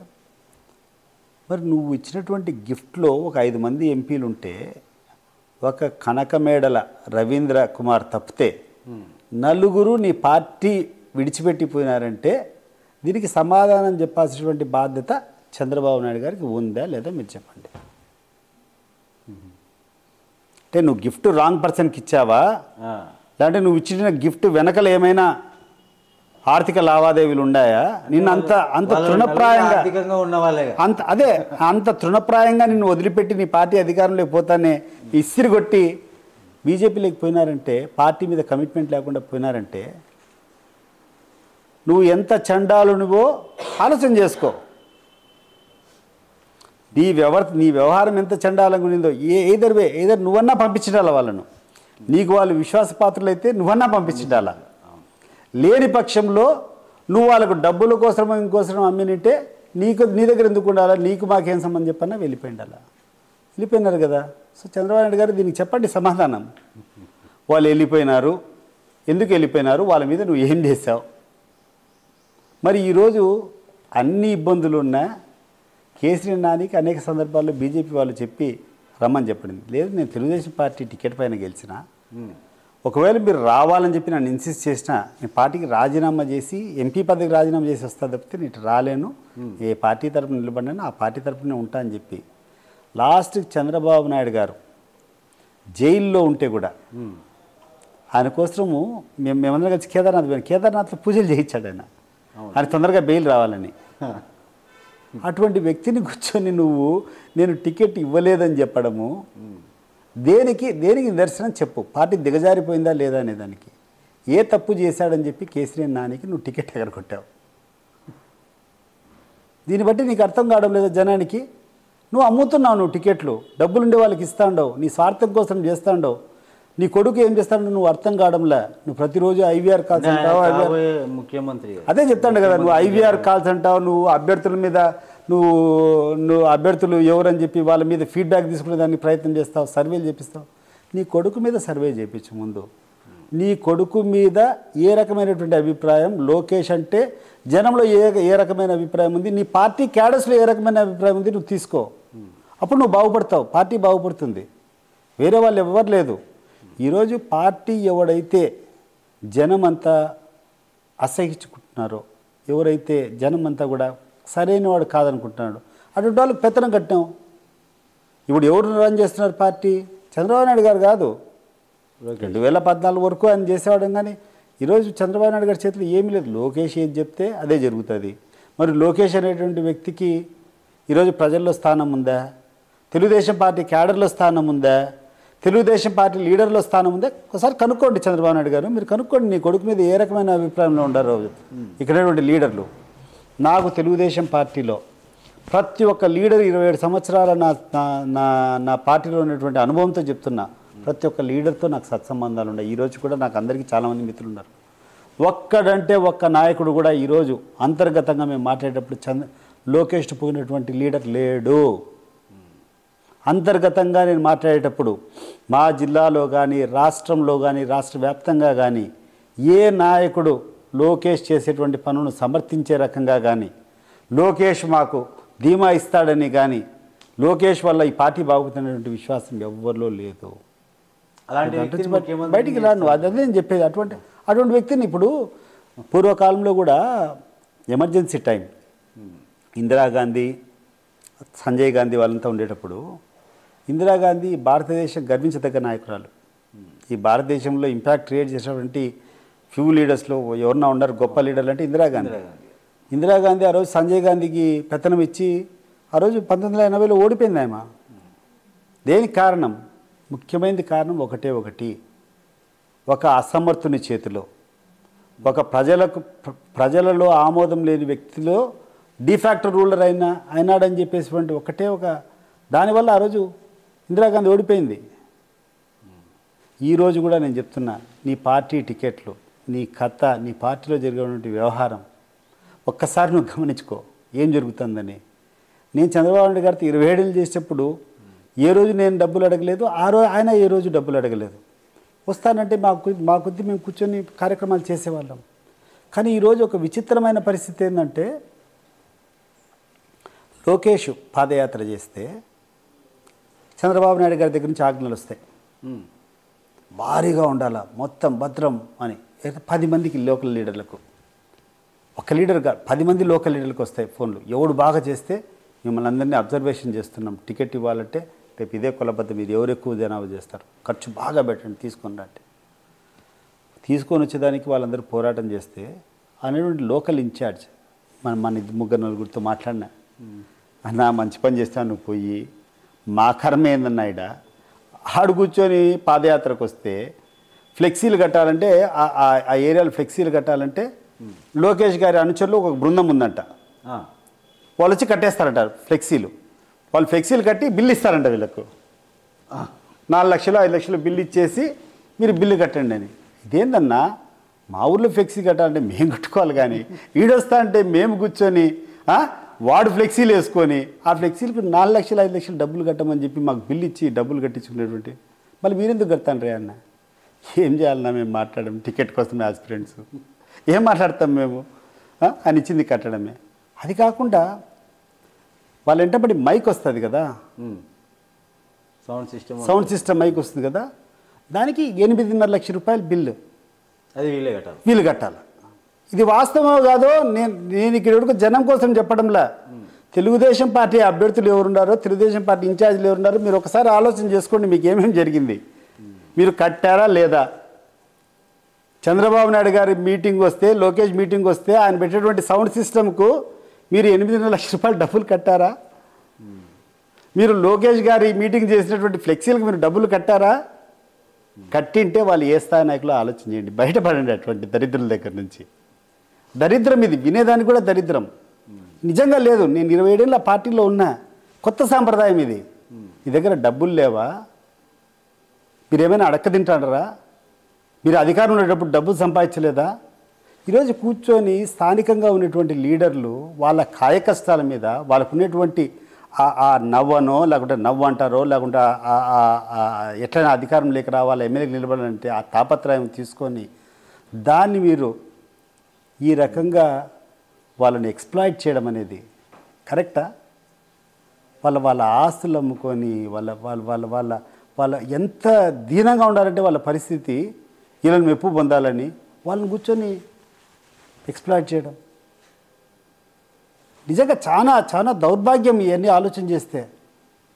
అండ్ పక్కనే రాయచోటి నియోజకవర్గం, నాకు అత్యంత దగ్గర బంధువు రమేష్ రెడ్డి ఉన్నారు. 4.5 సంవత్సరం నుంచి ఆయనే ఇన్ఛార్జ్. ప్రతి కార్యక్రమానికి ఆయనే డబ్బులు పెట్టుకోవడము, తిరగడము, చేయడము, ఇన్నిండు తిరగడము. ఆయన ఏదో బాబు గ్యారంటీ, బాబు షూరిటీ, భవిష్యత్తుకు గ్యారంటీ ఏదో ప్రోగ్రాం పెట్టి ఇన్నింటికి పోవాలా, జియో ట్యాగింగ్ చేయాలా, వాళ్ళందరికీ ఇవ్వాలా. అన్ని దాంట్లలో రాష్ట్రంలో టాప్ 5 స్థానాలు ఉంటే one of the candidate is Ramesh Reddy, who has done that. ఆ కార్యక్రమాలన్నీ రాయచోట్లో చేశాడు. డబ్బులు ఆయనకునే శక్తి కొద్దీ చేశాడు. కాళ్ళు అరిగినట్టు చెప్పులు అరిగిపోయే రకంగా ఇల్లు తిరిగినాడు, 4.5 సంవత్సరం తిరుగుతున్నాడు. ఇప్పుడు కూర్చొని రామ్ ప్రసాద్ అని చెప్పి ఇంకొక వ్యక్తికి టికెట్ ఇవ్వడం జరిగింది. ఎంత దారుణం ఇది! అంటే ఆయన కాదు కాదు, ఎంత దారుణం ఇది అని నేను అడుగుతాండా. నీకు లేదు, నీకు వేరే అభిప్రాయం ఉండింది. 1 సంవత్సరం కిందట ఎప్పుడన్నా ఆయన పిలిచి, అయ్యా నేను ఏదో కారణాల వల్ల నీకు టికెట్ ఇవ్వలేకున్నాను, నీకు ప్రత్యామ్నాయంగా ఏదైనా చేస్తా, ఆ అబ్బాయి చేసుకుంటాడు చెప్పచ్చు కదా. ఈయనతో పని చేపిస్తేవి, ఈయనేమో కాలరిదంగా చేశాడు. నిజంగా ప్రజల్లో అందరికంటే అనేటువంటి అందరి తెలుగుదేశం క్యాండిడేట్ కంటే డెఫినెట్గా గుండెల మీద చేసుకొని పెడతా ఏ సర్వే చేసినా రమేష్ రెడ్డికే బెటర్ స్థానం ఉంటుంది. మరి అటువంటి క్యాండిడేట్ తీసుకుని పక్కన పెట్టావంటే ఏ రకంగా నువ్వు వ్యవహరిస్తున్నావు? నిన్న కూర్చొని ఒక 94 సీట్లకు నువ్వు అనౌన్స్ చేసావు. 94గా 100 సీట్లక 94 సీట్లకు ఇచ్చినావు. సోమిరెడ్డి చంద్రమోహన్ రెడ్డి నీ పార్టీ ఏ కార్యక్రమం చేసినా వైఎస్ఆర్ కాంగ్రెస్ పార్టీని రాజకీయంగా పోరాటం చేయాలంటే నిత్యం ప్రతి ఒక్క ఇష్యూలో పోరాటం చేసేటువంటి వ్యక్తి కాదు ఆయన. ఈరోజు నువ్వు ఆయన క్యాండిడేచర్ అనౌన్స్ చేయలేకపోతున్నావు, ఆయన అభద్రతలో పెట్టావు. డబ్బులు ఉంటే ఎవడైనా ఓకే ఫస్ట్ ఇస్తే అయిపోతుంది. డబ్బులు లేదు, డబ్బు తక్కువ ఉంది అనుకుంటే సోమిరెడ్డి చంద్రమోహన్ రెడ్డి కూడా ఫస్ట్ లిస్ట్లో ఇంతవరకు అనౌన్స్ చేయాలి. మరి సెకండ్ లిస్ట్ డబ్బే ముఖ్యం అంటారు. అంతే కదా. నేను అదే చెప్పేది, డబ్బు ముఖ్యం అనేది as to some extent I also understand. But తన మన అనేటువంటి భేదం ఉండాలా.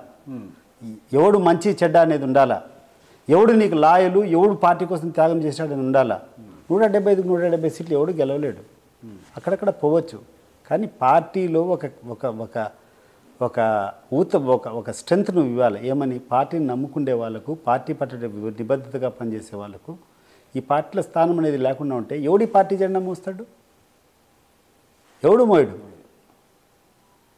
కాబట్టి మంచి మంచి క్యాండిడేట్లకు అందరికీ డబ్బులు నీ దగ్గర లేకుండా అంటే ఎస్ ఐ టు యాక్సెప్ట్. పాపమయ్య ఆయన దగ్గర డబ్బులు పెట్టేవాళ్ళు కావాలి. జగన్మోహన్ రెడ్డి గారు ఏ విధంగా ఇచ్చారంటారు? జగన్మోహన్ రెడ్డి గారు మడకసిర కానీ సింగనమల మా రెండు నియోజకవర్గాల్లో అసలు ఏమీ లేదు. ఇందిరమ్మ గృహాల్లో ఉండే వాళ్ళకు ఇచ్చారు. ఎస్ దట్ షోస్ ఇప్పుడు ఆయన చాలా క్లియర్గా ఉన్నాడు. మంచి వ్యక్తులను తీసుకున్నాండి, మంచి వ్యక్తులు టికెట్ ఇస్తాం, సామాజిక న్యాయం జరగాల, ప్రతి ఒక్క క్యాస్ట్కు అకామిడేట్ చేయాలా, ఒకటే కులము, ఒకటే మతం, ఒకటే వాళ్ళు చేయడం కరెక్ట్ కాదు, మైనార్టీస్కి ఎక్కడెక్కడ ప్రాబ్లం ఉందో మైనార్టీస్కు సీట్లు ఇవ్వాలా, వెనకబడినటువంటి తరగతులకు ఇవ్వాలా. సో మీరు చూడండి ఎంతమందికి ఏ రకంగా టికెట్ ఇచ్చినారో. డెఫినెట్లీ ఇక్కడ వైఎస్ఆర్ కాంగ్రెస్ పార్టీలో ఖచ్చితంగా మనిషి యొక్క ఎలిజిబిలిటీ, సామాజిక న్యాయం ఆ కోణంలో జరుగుతోంది. తెలుగుదేశం పార్టీలో డబ్బులు ఎవడు పెట్టుకుంటాడనేది పక్కన పెట్టండి, డబ్బులు ఎవడు పెట్టాడని అది సెకండరీ. డబ్బులు మళ్ళా మాకు టిప్ ఎవడిస్తాడనేది కూడా ఆలోచన చేస్తాను. సరే పెట్టుకుంటే అభ్యర్థుల వరకు ఆలోచన చేస్తే అది కరెక్ట్గా అది వేరే అనుకోవచ్చు. అది కాకుండా పాకెట్ మనీ కూడా పార్టీకి ఎవడిస్తాడు. నేను ఓపెన్ డిబేట్కి నేను రెడీగా ఉన్నా. తెలుగుదేశం పార్టీ నాయకులు ఎవరైనా ఈ విషయాల మీద మాట్లాడేదానికి రెడీగా ఉంటే నేను వాళ్ళతో చర్చించడానికి రెడీగా ఉన్నా. పార్టీ దిగజారిపోయింది కాబట్టి ఈరోజు ఒక పిలిపిస్తున్నాం. తెలుగుదేశం పార్టీలో నాతో పాటు ఎన్నో సంవత్సరాలు ఉన్న వాళ్ళకు ఇది సరైనటువంటి పార్టీ కాదు. The party has gone in to the wrong hands. ఒక సందర్భం మీకు గుర్తు చేస్తున్న అందరికీ కూడా, తెలుగుదేశం పార్టీ నాయకులకు 1995లో ఎన్టీ రామారావు గారు ఎవరైతే తెలుగు ప్రజల గుండెల్లో ఈ రోజుకి ఉన్నాడో ఆ ఎన్టీ రామారావు గారు ముఖ్యమంత్రిగా ఉండేటప్పుడు దుష్ట శక్తులు లేకపోయినాడు, ఆయన నిర్ణయాలు సొంతంగా తీసుకోవడం లేదు, ఒక అదృశ్య శక్తి లేక ఆయన పోయినాడు, రాజ్యాంగేతర శక్తిగా లక్ష్మీపార్వతి గారు వ్యవహరిస్తానని చెప్పి పోయినప్పుడు చంద్రబాబు నాయుడు అందరినీ బలపరిచి తీసుకొని వచ్చాము. ఆ రోజు చంద్రబాబు నాయుడు గారిని ముఖ్యమంత్రి చేయడం ఒక కారణం, పార్టీ తప్పు వ్యక్తుల చేతిలోకి పోతూ ఉంది. దీనివల్ల పార్టీకి మంచిది కాదు, ప్రజలకు మంచిది కాదు, రాష్ట్రానికి మంచిది కాదు అనేటువంటి దాంతో పోయింది. ఈరోజు కూడా తెలుగుదేశం పార్టీ వాళ్ళందరూ కూడా గుర్తుంచి పెట్టుకోవాలి. Party is in the wrong hands. మీరు కాదు, నేను కాదు, ఎవ్వడు కూడా బాగుపడ్డారు. ప్రజలు బాగుపడరు, తెలుగుదేశం పార్టీ బాగుపడదు, తెలుగుదేశం పార్టీలో ఉండే నాయకులు బాగుపడరు. దీంట్లోంచి ఎంత తొందరగా బయటకు వస్తే అంత అందరూ బాగుంటారు. 2024 ఇప్పుడు రాబోయే ఎన్నికల్లో మీ పాత్ర ఎలా ఉండబోతుంది? అంటే అవతల వచ్చేసి టీడీపీ జనసేన పొత్తులో వస్తున్నారు. అందులో బీటెక్ రవి, భూమిరెడ్డి వాళ్ళు వస్తున్నారు ఆపోజిట్. వాళ్ళు కలిసి పొత్తుగా జనసేనతో కలిసి వస్తున్నారు. ఎవరు కలిశారనుకున్నా, ఎవరు కలుసుకున్నా తప్పకుండా పోటీ చేసిన వాళ్ళు వాళ్ళ సర్వశక్తులు ఒడ్డి పోటీ చేస్తారు. దాంట్లో వేరే ఆలోచన ఉండదు. అది వాళ్ళ రైట్. వాళ్ళ శక్తి ఎంతుందో అంత కూర్చొని పెడతారు. 2019లో అనేక కార్యక్రమాలు చేయించడం కానీ, నిజంగా 24 గంటలు జనానికి అందుబాటులో ఉండేటువంటి కార్యక్రమం కానీ, అవినీతి లేకుండా చేసేటువంటి కార్యక్రమం కానీ, నేను చెప్పడం కాదు, నా గురించి వేరే వాళ్ళు కూడా విచారించుకోండి. అంత చేసినప్పటికీ 90,000 తేడాతో నేను ఓడిపోయినా. ఈ గడిచిన 5 సంవత్సరాల్లో కొత్తగా ఈ జనానికి తెలుగుదేశం పార్టీ ద్వారా వచ్చినటువంటి మేలు లేదు. నిజంగా అంత కమిట్మెంట్గా పనిచేసేటువంటి వాళ్ళు కూడా లేరు. మరి అంతకంటే బెటర్ రిజల్ట్ వస్తుందని చెప్పి నేను అనుకోవడం లేదు. 90,000తో నా మీద జగన్మోహన్ రెడ్డి గారు గెలిచారు. ఈరోజు అంతకంటే బెటర్ రిజల్టే జగన్మోహన్ రెడ్డి గారికి ఉంటుందని నేను అనుకుంటున్నాను. అంటే మీ పాత్ర ఎలా ఉండబోతుంది? నా పాత్ర నిన్న ముఖ్యమంత్రి గారు మొన్న ఒక 5-6 రోజుల కిందట తీసుకొని నేను మా యొక్క అభిమానులతో ఆత్మీయులతో అంతా తీసుకున్నటువంటి నిర్ణయం తర్వాత, జగన్మోహన్ రెడ్డి గారిని కలిసిన తర్వాత, జగన్మోహన్ రెడ్డి గారితో 1.5 గంటల సేపు మాట్లాడిన తర్వాత, ఆయన చూపించినటువంటి ప్రేమ అభిమానం తర్వాత ఒక డిసైడ్ చేసుకున్నా. ఈ ఎన్నికలు కాదు, నాకు ఊపిరున్నంత కాలం జగన్మోహన్ రెడ్డి ఏ కార్యక్రమం చెప్పినా, ఏమి చేసినా ఆయన కోసం చిత్తశుద్ధిగా పనిచేయాలనేటువంటి ఒకే ఒక దృఢ సంకల్పం నా మనసులో చేసింది. దానికి ఒక ఇన్స్పిరేషన్. నేను ఏ రోజు చేయలేదు ఆయనకు. 27 ఏళ్ళు నేను ప్రతి నిత్యం ఆయనకు డ్యామేజ్ కావాలని నేను నా పోరాటం అంతా ఆయనకు వ్యతిరేకం, ఆయన కుటుంబానికి వ్యతిరేకం, ఆయన పాలసీస్కి వ్యతిరేకం. మరి అటువంటి వ్యక్తి నేను పోతే ఇంత ఉదారంగా కూర్చొని నువ్వు ఏం కావాలనే చేసుకో, 10 మందికి చేయించు, నాకు నీ గురించి తెలుసు, నీ గురించి నాకు తెలుసు, మీరు మంచోళ్ళు, 10 మంది కోసం చేస్తారు, అన్నంగా చేయండి అని చెప్పి ఆశించుకొని స్వేచ్ఛ చేయించుకో, డైరెక్ట్గా ఏమేం కావాలంటే చెప్పి వాళ్ళతో చేయించుకో అని చెప్పి చూసిన తర్వాత ఇంకా వేరేటువంటి ఆలోచన కూడా నాకు లేదు. ఆ ఔదార్యం నాకు నచ్చింది, ఆ ప్రేమ నాకు నచ్చింది, ఆయన ఇచ్చినటువంటి కౌగిల్లో ఉన్నటువంటి ఆ వామ్త్ నేను ఫీల్ కాగలిగిన, ఆ వైబ్రేషన్స్ నేను ఫీల్ అయినా.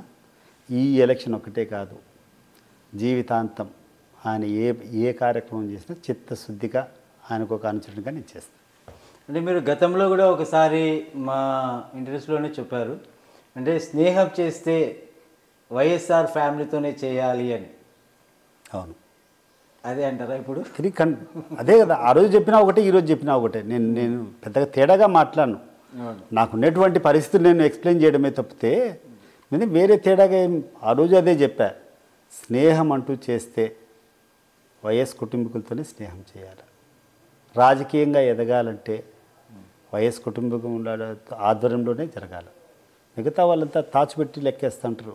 నాకేమి ఇస్తావు, నువ్వేం చేస్తావు, నీకు ఇది చేస్తే ఏం చేయాలా, ఎన్నిసార్లు బంగపోవాలా, నువ్వేం చేయాలి, ఏమీ లేదు. కరెక్ట్గా చేసినటువంటి ఫీడ్బ్యాక్ ఉందని నమ్మినారా, వాళ్ళ ఇష్టం. అనిల్ కుమార్ ఉన్నాడు, 2 సార్లు ఎమ్మెల్యేగా గెలిపించారు, మంత్రి పదవి ఇచ్చినారు. సరే, ఏ కాంబినేషన్ వల్లనో నెల్లూరు టౌన్లో కొంచెం నెగటివ్గా ఆయన మీద సర్వే ఉంటే ఇమీడియట్గా కూర్చొని ఇంకొక పార్లమెంట్ సీట్ ఇచ్చాను పంపించినారు. ఇప్పుడు నెల్లూరులో డిస్పైట్ పార్టీ యొక్క ఇమేజ్ అన్నిటికంటే కూడా ఎందుకు ఆడ కొంచెం నెగిటివ్గా ఉంది, మరి 2 సార్లు ఆయన చూడడం వలన దేనివల్ల తీసుకొని ఇంకొకసారి అకామిడేట్ చేసినారు. ఇప్పుడు గొల్లపల్లి ఇప్పుడు మన పాయకరావుపేట ఎమ్మెల్యే,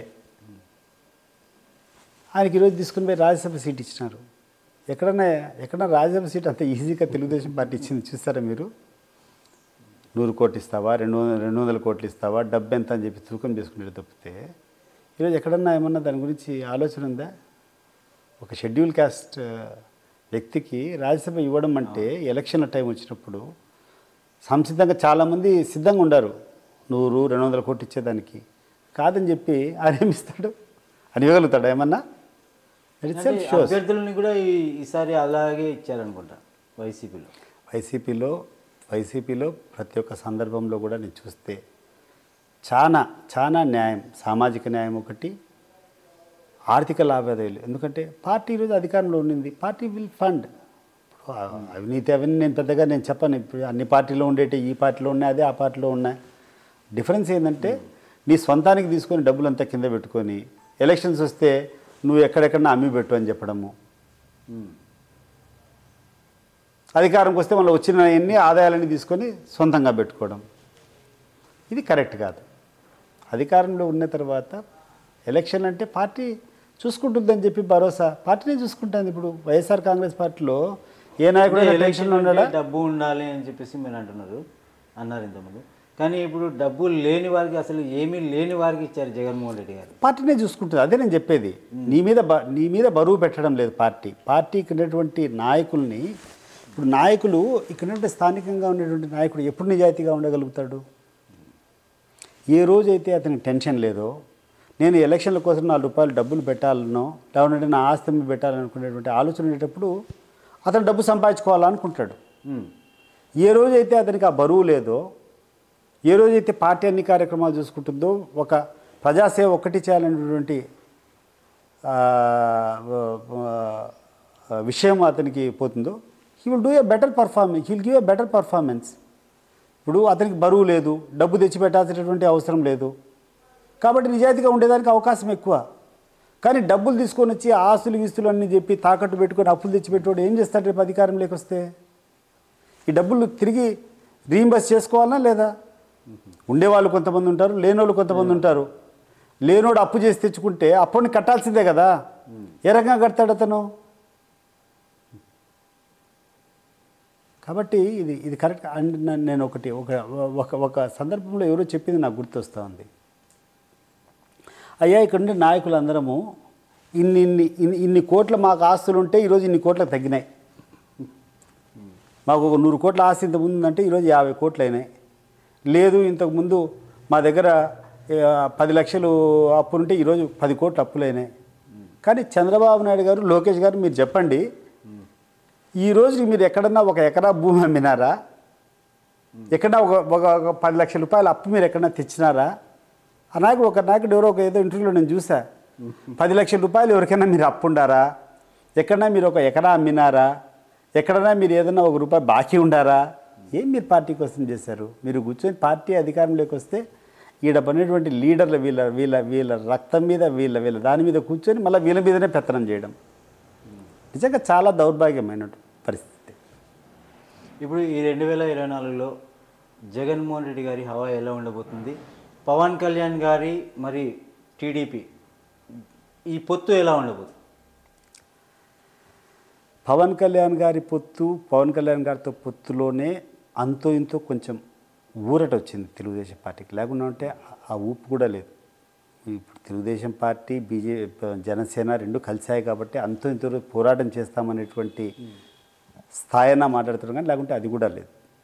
వాస్తవంగా మాట్లాడుకుంటే ఎంప్లాయీ సెక్షన్లో కొంచెం వ్యతిరేకత ఉన్నటువంటి మాట వాస్తవం. అంతో ఇంతో డెవలప్మెంట్ అనేటువంటి యాంగిల్ ఆలోచన చేసేటువంటి వాళ్ళల్లో కొంచెం నెగటివ్, ఆశించినంత స్థాయిలో అభివృద్ధి కార్యక్రమాలు జరగని దాంట్లో కొంచెం నెగటివ్గా ఉంది. తరువాత వ్యాపారం చేసుకునేటువంటి వర్గాల్లో కూడా ఈ ప్రభుత్వం వచ్చిన తర్వాత సరిగా మా వ్యాపారం జరగడం లేదు అనేటువంటి అభిప్రాయంతో కొంతమంది వ్యాపారవేత్తలు కూడా కొంచెం వ్యతిరేకత కనపడుతుంది. కానీ సామాన్య ప్రజల్లో మాత్రం విపరీతమైనటువంటి సాటిస్ఫాక్షన్. దానికి నువ్వు చెప్పాల్సినటువంటి అవసరమే లేదు, దానికి కొలబద్దే లేదు. నిజంగా 170కి వైనాట్ 175 అనే స్లోగన్ జగన్మోహన్ రెడ్డి పెట్టినా నేను 175 అని నమ్మను. కానీ ఎటువంటి పరిస్థితుల్లో 110, 120 మార్కు తగ్గదు. నిజంగా నేను ఊహించినటువంటి గాలి నిజంగా చేస్తే 150 క్రాస్ చేసినా కూడా దాని గురించి ఆలోచన చేయాల్సినటువంటి అదేం కొత్త ఏం కాదు. దాన్ని నువ్వు ఆశ్చర్యపోవాల్సిన అవసరం లేదు. 150 దాటితే నేను విచారిస్తున్నాను ఇప్పుడు పల్లెలు లేకపోతే ఎందుకంటే మాకేం కావాలా మాకున్నటువంటి అవసరాలు ఇవి ప్రతి ఒక్క ఇంటికి 1,00,000 2,00,000 నేనేదో ఒక ఆయన వచ్చి నాకు 7 లక్షలు వచ్చింది నా అన్నాడు మా ఇంటికి 7 లక్షల రూపాయలు బెనిఫిట్స్ వచ్చినాయి అన్నాడు ఇప్పుడు పిల్లలు ఉండరు చదివించుకోవాలా ఏ రకంగా స్కూల్స్ డెవలప్ అయినారు ఒకసారి చూడిపోండి ఒక విప్లవాత్మక మార్పు వచ్చిందా లేదా ఇప్పుడు ఎలిమెంటరీ స్కూల్స్ మీరు ఎక్కడైనా చూస్తే గవర్నమెంట్ స్కూల్స్ చూస్తే ఇంతకుముందు ఎట్లున్నాయి ఇప్పుడు ఎట్లున్నాయి చూడిపో నాడు నేడు ఆ ప్రోగ్రామ్ నాడు నేడు ప్రోగ్రామ్ స్కూల్స్ ఎట్లా ఏ రకమైనటువంటి రివల్యూషనరీ మార్పు వచ్చింది ఈరోజు వాళ్ళ టైమింగ్లో కానీ వాళ్ళ బట్టలు వేసుకునే దాంట్లో కానీ వాళ్ళకి ఇచ్చేటువంటి ఫుడ్ ఈరోజు వాళ్ళకి ఇచ్చేటువంటి ఫుడ్ ఎట్లుంది ఎంత బాగుంది వాళ్ళకి ఇచ్చేటువంటి ఫుడ్ స్టూడెంట్స్కి ఇచ్చేటువంటి ఫుడ్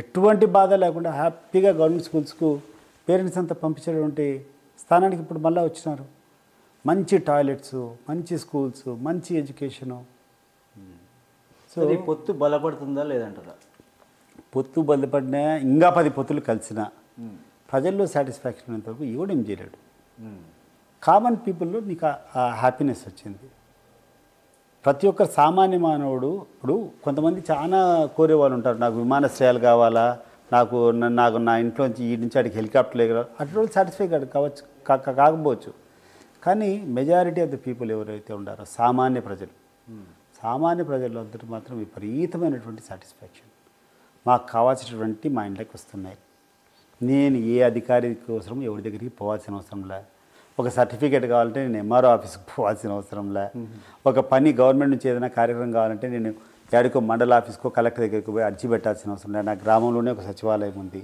నా దగ్గరనే ఒక దాన్ని ఏమంటారు ఒక వాలంటీర్ ఉన్నాడు వాలంటీర్కి చెప్తే చాలు నన్ను గ్రామం నుండి సచివాలయం పిలుచుకొని పోయి నా అప్లికేషన్ ఫార్వర్డ్ చేస్తాడు అర్హత ఉంటే ఆటోమేటిక్గా ఎవరికి ₹1 డబ్బులు ఇవ్వాల్సినటువంటి అవసరంలే so common people are very happy as long as the common people are happy there is no doubt this government will come back to power any government will come back. మీ రాజకీయ ప్రయాణంలో అంటే మీరు ఇంత సీనియర్ మోస్ట్ రాజకీయ నాయకులు కాబట్టి మీకు ఒకటే ఒక చిన్న డౌట్ పవన్ కళ్యాణ్కి లోకేష్కి రాజకీయ లక్షణాలు ఉన్నాయా లేదా ఫ్యూచర్లో వాళ్ళు ఒక స్థాయికి ఎదగగలరా లేదా పవన్ కళ్యాణ్ గురించి నాకు పెద్దగా అవగాహన చూశారు ఆయన ఊపు కానీ ఆయన ఆవేశం కానీ అంటే ఆయన ఒక సినిమా గ్లామర్ మీద వచ్చి ఒక సినిమా గ్లామర్ మీదనే వస్తుంది అనుకుంటుంది కానీ బట్ ఆయనకు నిజంగా ప్రజల పట్ల ప్రజలకు దేని మీద అవసరాలు ఉన్నాయి ప్రజల అవసరాల మీద ఆయనకు అవగాహన ఉన్నట్టు లేదు నాకు తెలిసి but definitely he is much better than Lokesh అనేటువంటి వ్యక్తి మాత్రం రాజకీయాలకు కాదు దేనికి కూడా ఏ అర్హత లేనటువంటి వ్యక్తి వ్యాపారం చేసుకొని డబ్బులు సంపాదించుకోవడానికైతే బ్రహ్మాండంగా పనికొస్తాడు రాజకీయాల్లో లోకేష్ అటువంటి వ్యక్తులు నిజంగా ఇప్పుడు నేను చెప్పినటువంటి ఎగ్జాంపుల్స్ నేను చెప్పడం కాదు నన్ను పక్కన పెట్టండి కామన్ పీపుల్ పక్కన పెట్టండి తెలుగుదేశం పార్టీ నాయకులను ఆలోచన చేయమని చెప్తాండా మీరు కట్టారా లేదా ఫ్లెక్సీలకు డబ్బు సౌండ్ సిస్టమ్కి డబ్బులు మీరు మైక్ సిస్టమ్కి సౌండ్ సిస్టమ్ డబ్బులు కట్టారా లేదా మీరు ఆలోచన చేసుకోండి మీ వెంటనే ఒక 10 మందిని అభద్రత పెట్టి మీ చుట్టూ ఒక 10 మందిని పెట్టి మీ చేత మీ ఆస్తులు అమ్మించేటువంటి కార్యక్రమం పెట్టారా లేదా అంటే ఇటువంటి వ్యక్తి దగ్గర మనకు భవిష్యత్తు ఉంటుందా అంటే కేసులు పెట్టించుకుంటే సీట్లు ఇస్తామన్నారు సార్ ఆయన పదవులు ఇస్తామన్నారు అంటే అది ఈరోజు మాట్లాడుతున్నాడు 2014 ముందు ఎవరిన కేసు నీ మీద కేసులు ఉన్నాయని చెప్తున్నాడు ఇప్పుడు నువ్వు కేసులో ఇరుకొని మీ నాన్న కేసులు ఇరుకున్న తర్వాత ఎవరైతే ఎక్కువ కేసులు ఉండారో వాళ్ళకి ఇస్తామని నువ్వు చెప్తాండవు నేను అడుగుతాండా లోకేష్ను చంద్రబాబు నాయుడు గారిని సతీష్ రెడ్డి కంటే అర్హత ఉన్నటువంటి నాయకులు నీ తెలుగుదేశం పార్టీలో ఎవరైనా ఉన్నారా నువ్వు ఏం చేసావు నాకు నీకు చర్చకు సిద్ధమా మీ పార్టీలో మీరు కానీ నా స్థాయిలో నాయకులతో నాకేం చేశారు నేనేం చేశాను మీకు అనేది అంటే చర్చించడానికి సిద్ధమా నాకంటే అర్హత నీ పార్టీ కోసం పోరాడేటువంటి వ్యక్తి ఎవడన్నా ఉన్నాడా 5 సార్వత్రిక ఎన్నికలు ఒక సీఎం స్థాయి అభ్యర్థితో నేను పోటీ చేస్తే నాకు నువ్వు చేసిన మేలు ఏంది ఈరోజు నువ్వు ఏ అర్హతతో ఈరోజు కూర్చొని కష్టపడిన వాళ్ళు గుర్తిస్తానని చెప్పి నువ్వు చెప్తాను నువ్వు అర్థం చేసుకో నన్ను ఎంతవరకు గుర్తించినావు నా పోరాటం సామాన్యమైందా ఒక ముఖ్యమంత్రి స్థాయి నాయకునితో 5 ఎన్నికలు పోటీ చేస్తే నాకు నువ్వేం చేసావో చెప్పు, మళ్ళీ మిగతా వాళ్ళకి ఏం చేస్తారో మిగతా వాళ్ళు నమ్ముతారు. నువ్వు చేసింది ఎవరికి? సుజనా చౌదరి గారికి 2 సార్లు రాజ్యసభ, సీఎం రమేష్ గారికి 2 సార్లు రాజ్యసభ, టీజీ వెంకటేష్ గారికి రాజ్యసభ. అంతే, అదే నేను చెప్పేది. సో దీన్ని బట్టి ప్రజలు అర్థం చేసుకోవాలా, ఎక్కడికి పోతున్నాం, మనం ఎటువంటి నాయకులు ఎవరున్నారు, ఏం కథ అనేది. ఇంతకంటే వేరే అక్కర్లేదు. I'm giving you all the examples. ఎక్కడెక్కడ ఏమేమి జరిగింది, నేనేం పోరాటం చేశా, నాకు ఇచ్చినటువంటి బహుమానం ఏంది. మీరు చర్చకు రెడీ అయితే నేను రెడీ. నేను మాట్లాడినటువంటి విషయాల మీద మీరు అంటే ఈ రాజకీయ భవిష్యత్తులో లోకేష్ గారికి అంటే రాజకీయ నెక్స్ట్ సీఎం అంటే సీఎం కాలేరండి, అంతే అంటారా? డెఫినెట్గా కాదు, దాని గురించి డౌట్ ఏం లేదు. ఈ ఎలక్షన్ అయిపోయిన తర్వాత తెలుగుదేశం పార్టీనే ఉండదు. తెలుగుదేశం పార్టీలో అంతో ఇంతో మంది గెలిస్తే ఒక్కరు కూడా తెలుగుదేశం పార్టీ మీద అభిమానంతో ఉండరు. ఒకవేళ తెలుగుదేశం పార్టీలో ఎవరన్నా మిగిలితే కేవలం వాళ్ళ కులం మీద అభిమానంతో, ఆ కులంలో ఎవరైనా గెలిచినటువంటి వాళ్ళు ఎవరైనా ఉంటే వాళ్ళు ఎవరైనా మిగులుతారేమో. కానీ ఇతర కులాల నుంచి ఎవరైనా తెలుగుదేశం పార్టీలో గెలిచినా ఈరోజు వాళ్ళు అనుభవిస్తున్నటువంటి క్షోభ, వాళ్ళు అనుభవిస్తున్నటువంటి ఒత్తిడి చూసిన తర్వాత డెఫినెట్గా రేపు మళ్ళీ తెలుగుదేశం పార్టీలో ఉండరు.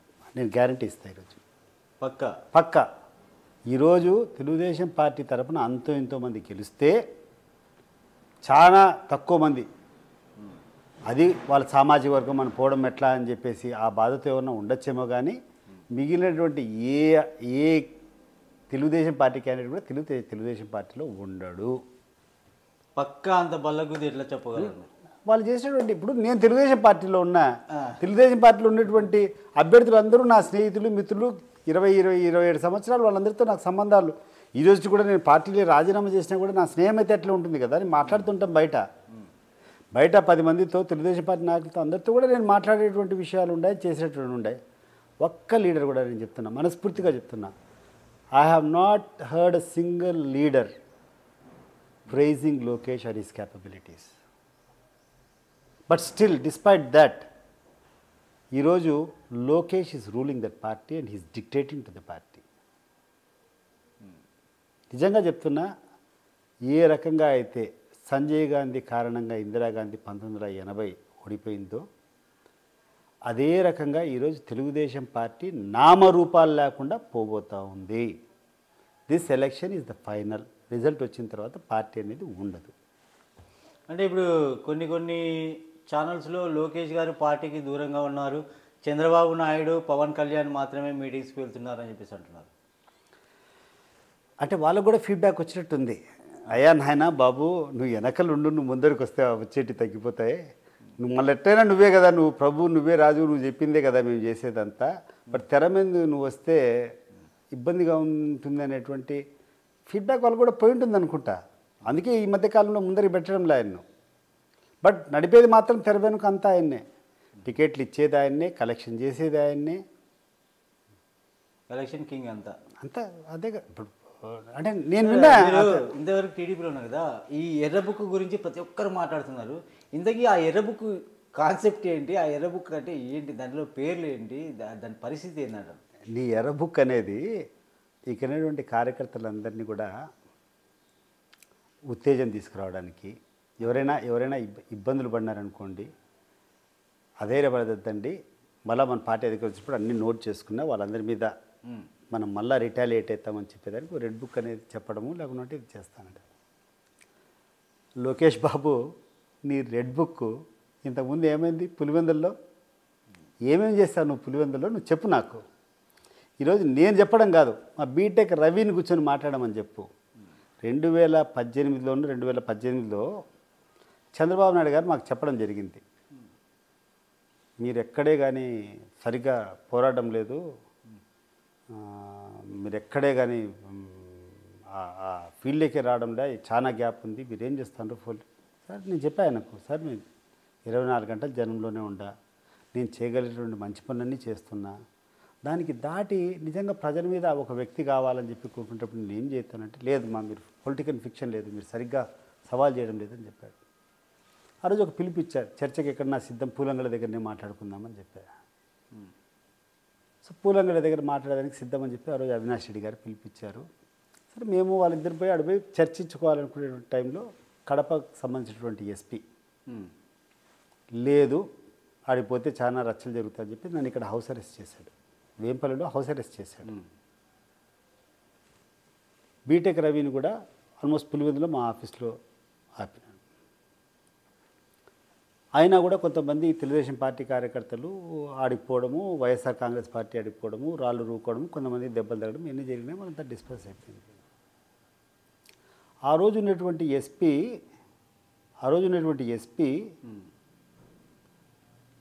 వేంపల్లిలో నన్ను హౌస్ అరెస్ట్ చేస్తే నా మీద కేసు పెట్టాడు.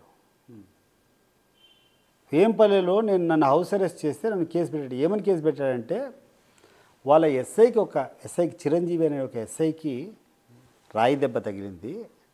ఆ రాయి దెబ్బ ఎట్ట తగిలిందంటే, రే మా సతీష్ రెడ్డితో మీరు పెట్టుకుంటారా అని చెప్పి ఆడెవరో ఒక అతను రాయి వేసినట్టు, ఆ రాయి ఈ చిరంజీవి ఎస్ఐకి దెబ్బ తగిలినట్టు, కాబట్టి సతీష్ రెడ్డి ఏవన్ అని చెప్పి సతీష్ రెడ్డిని ఒక ముద్దాయిగా 307 సెక్షన్లో మా తెలుగుదేశం పార్టీ ప్రభుత్వంలో మా చంద్రబాబు నాయుడు కోసం నేను పోరాటం చేస్తే మా ప్రభుత్వంలో ఉన్నటువంటి పోలీసులు నా మీద కేసు పెట్టారు.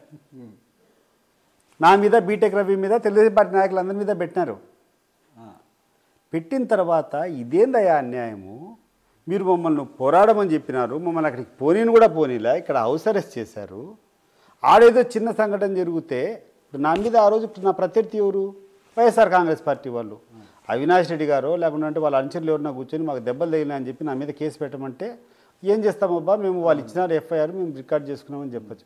కానీ ఒక ఎస్ఐని పెట్టించుకొని, ఒక ఎస్ఐతో ఇక ఎస్పీ కూర్చొని దౌర్జన్యంగా నా మీద కేసు పెట్టించుకునేటువంటి దౌర్భాగ్యం ఒక తెలుగుదేశం పార్టీలోనే ఉంది. తర్వాత చిరంజీవి అని ఎస్ఐ మా వాళ్ళకి ఎక్కడో కలపడి ఏందా ఇట్లా పెట్టినామంటే, నేను ఏం చేయాలన్నా ఆ ఎస్పీ కూర్చొని ఇట్లా రాసి అంటే నేను సంతకం పెట్టిన అంతే రాసి. ఇది తెలుగుదేశం పార్టీ కార్యకర్తల పట్ల చూపించేది. ఇది నిజం కాదా? బీటెక్ రవిని అడుగు. బీటెక్ రవి ఈ కేసులో బెయిల్ తీసుకోలే. ఈ కేసులో మేము యాంటిసిపేటరీ బెయిల్ హైకోర్టుకు మూవ్ చేసుకొని ఆ పూలంగడ్ల కేసులో మేము బెయిల్ మూవ్ చేసుకొని యాంటిసిపేటరీ బెయిల్ తీసుకొని పోయి రవిని కూడా తీసుకోమని చెప్పిన. బీటెక్ రవిని ఎలక్షన్లో వస్తాండే రవి, మనం యాక్టివ్గా తిరగాలంటే ఎవరో ఒకరు మళ్ళా కూర్చొని ఆ కేసులో ఉండవు కదా, నేను అరెస్ట్ చేస్తే మళ్ళీ ఒక వారం రోజులు నేను బయటికి తీసుకుని వచ్చేదానికి నీ టైం అంతా వేస్ట్ అవుతుంది, తీసుకో అంటే, సస్తే నేను తీసుకోనన్నా. ఎందుకు తీసుకోవాలి నేను? ఇది చంద్రబాబు నాయుడుది విషయము. అసలు ఎట్లా పెడతారు మన కేసులో? తెలుగుదేశం పార్టీ ప్రభుత్వంలో తెలుగుదేశం పార్టీ లీడర్ల మీద తప్పు లేకుండా ఎట్లా పెడతారు కేసు? ఆయనది బాధ్యత, నేను తీసుకునే సమస్య లేదన్నాడు. తీసుకోలేను బెయిల్. బట్ అప్పుడేం అరెస్ట్ చేయలే. ఆ ఎలక్షన్ అయిపోయిన వరకు అరెస్ట్ చేయలే. వైఎస్ఆర్ కాంగ్రెస్ పార్టీ అధికారంలోకి వచ్చిన తర్వాత ఆ రోజునటువంటి ఆ కేసులో ఆయన పాపం జైలుకు పోవడం జరిగింది 10 రోజులు. ఈరోజు బీటెక్ రవిగా అడగండి, మరి ఇటువంటి నాయకుని నమ్ముకొని మనం పోటీ చేయగలుగుతామా? ఇటువంటి నాయకుని నమ్ముకుంటే మనకేమైనా న్యాయం జరుగుతుందా? దాని ముందు రాజశేఖర రెడ్డి ముఖ్యమంత్రి ఉండేటప్పుడు ఇట్లే చెప్పినాడు నాకు. మొన్న లోకేష్ పాదయాత్రలో మీరు కూడా పాల్గొన్నారా? ఏది 2020లో పార్టీకి రాజీనామా చేసినా ఏ పార్టీకి సంబంధం లే, రాజకీయాలకు సంబంధం లేకుండా నా వ్యాపారం నా కథ చూసుకున్నా కానీ నేను రాజకీయాలు లేను. చివరిగా ఒకటే క్వశ్చన్, పులివెందుల ప్రజలకు అంటే మీ అనుచర వర్గానికి, మీతో తిరిగిన వారికి కానీ, ఇంకా పులివెందుల ప్రజలకు మీరు ఈ ఎలక్షన్స్ కోసమై మీరు చెప్పే విషయం ఏమన్నా? 27 సంవత్సరాల తెలుగుదేశం పార్టీతో నాకున్నటువంటి అనుబంధము, 1.5 గంట జగన్మోహన్ రెడ్డి గారితో నాకున్నటువంటి మా ఇంటరాక్షన్ తర్వాత మనస్ఫూర్తిగా నేను నమ్ముతున్నా, జగన్మోహన్ రెడ్డి కొన్ని 100 రెట్లు బెటర్ నాయకుడు. ఎవరే కానీ మోసపోవాల్సినటువంటి అవసరం లేదు. అన్ని రంగాల్లో కూడా Jaganmohan Reddy garu is much better than Chandrababu Naidu. తిరిగి ఆయన అధికారంలోకి తీసుకుని వస్తేనే మేలు జరుగుతుంది. 2014 నుంచి 2019 వరకు ఏ రకంగా అయితే దాచుకున్నావో అదే మళ్ళీ మొదలవుతుంది తప్పితే వేరేది ఏమీ లేదు.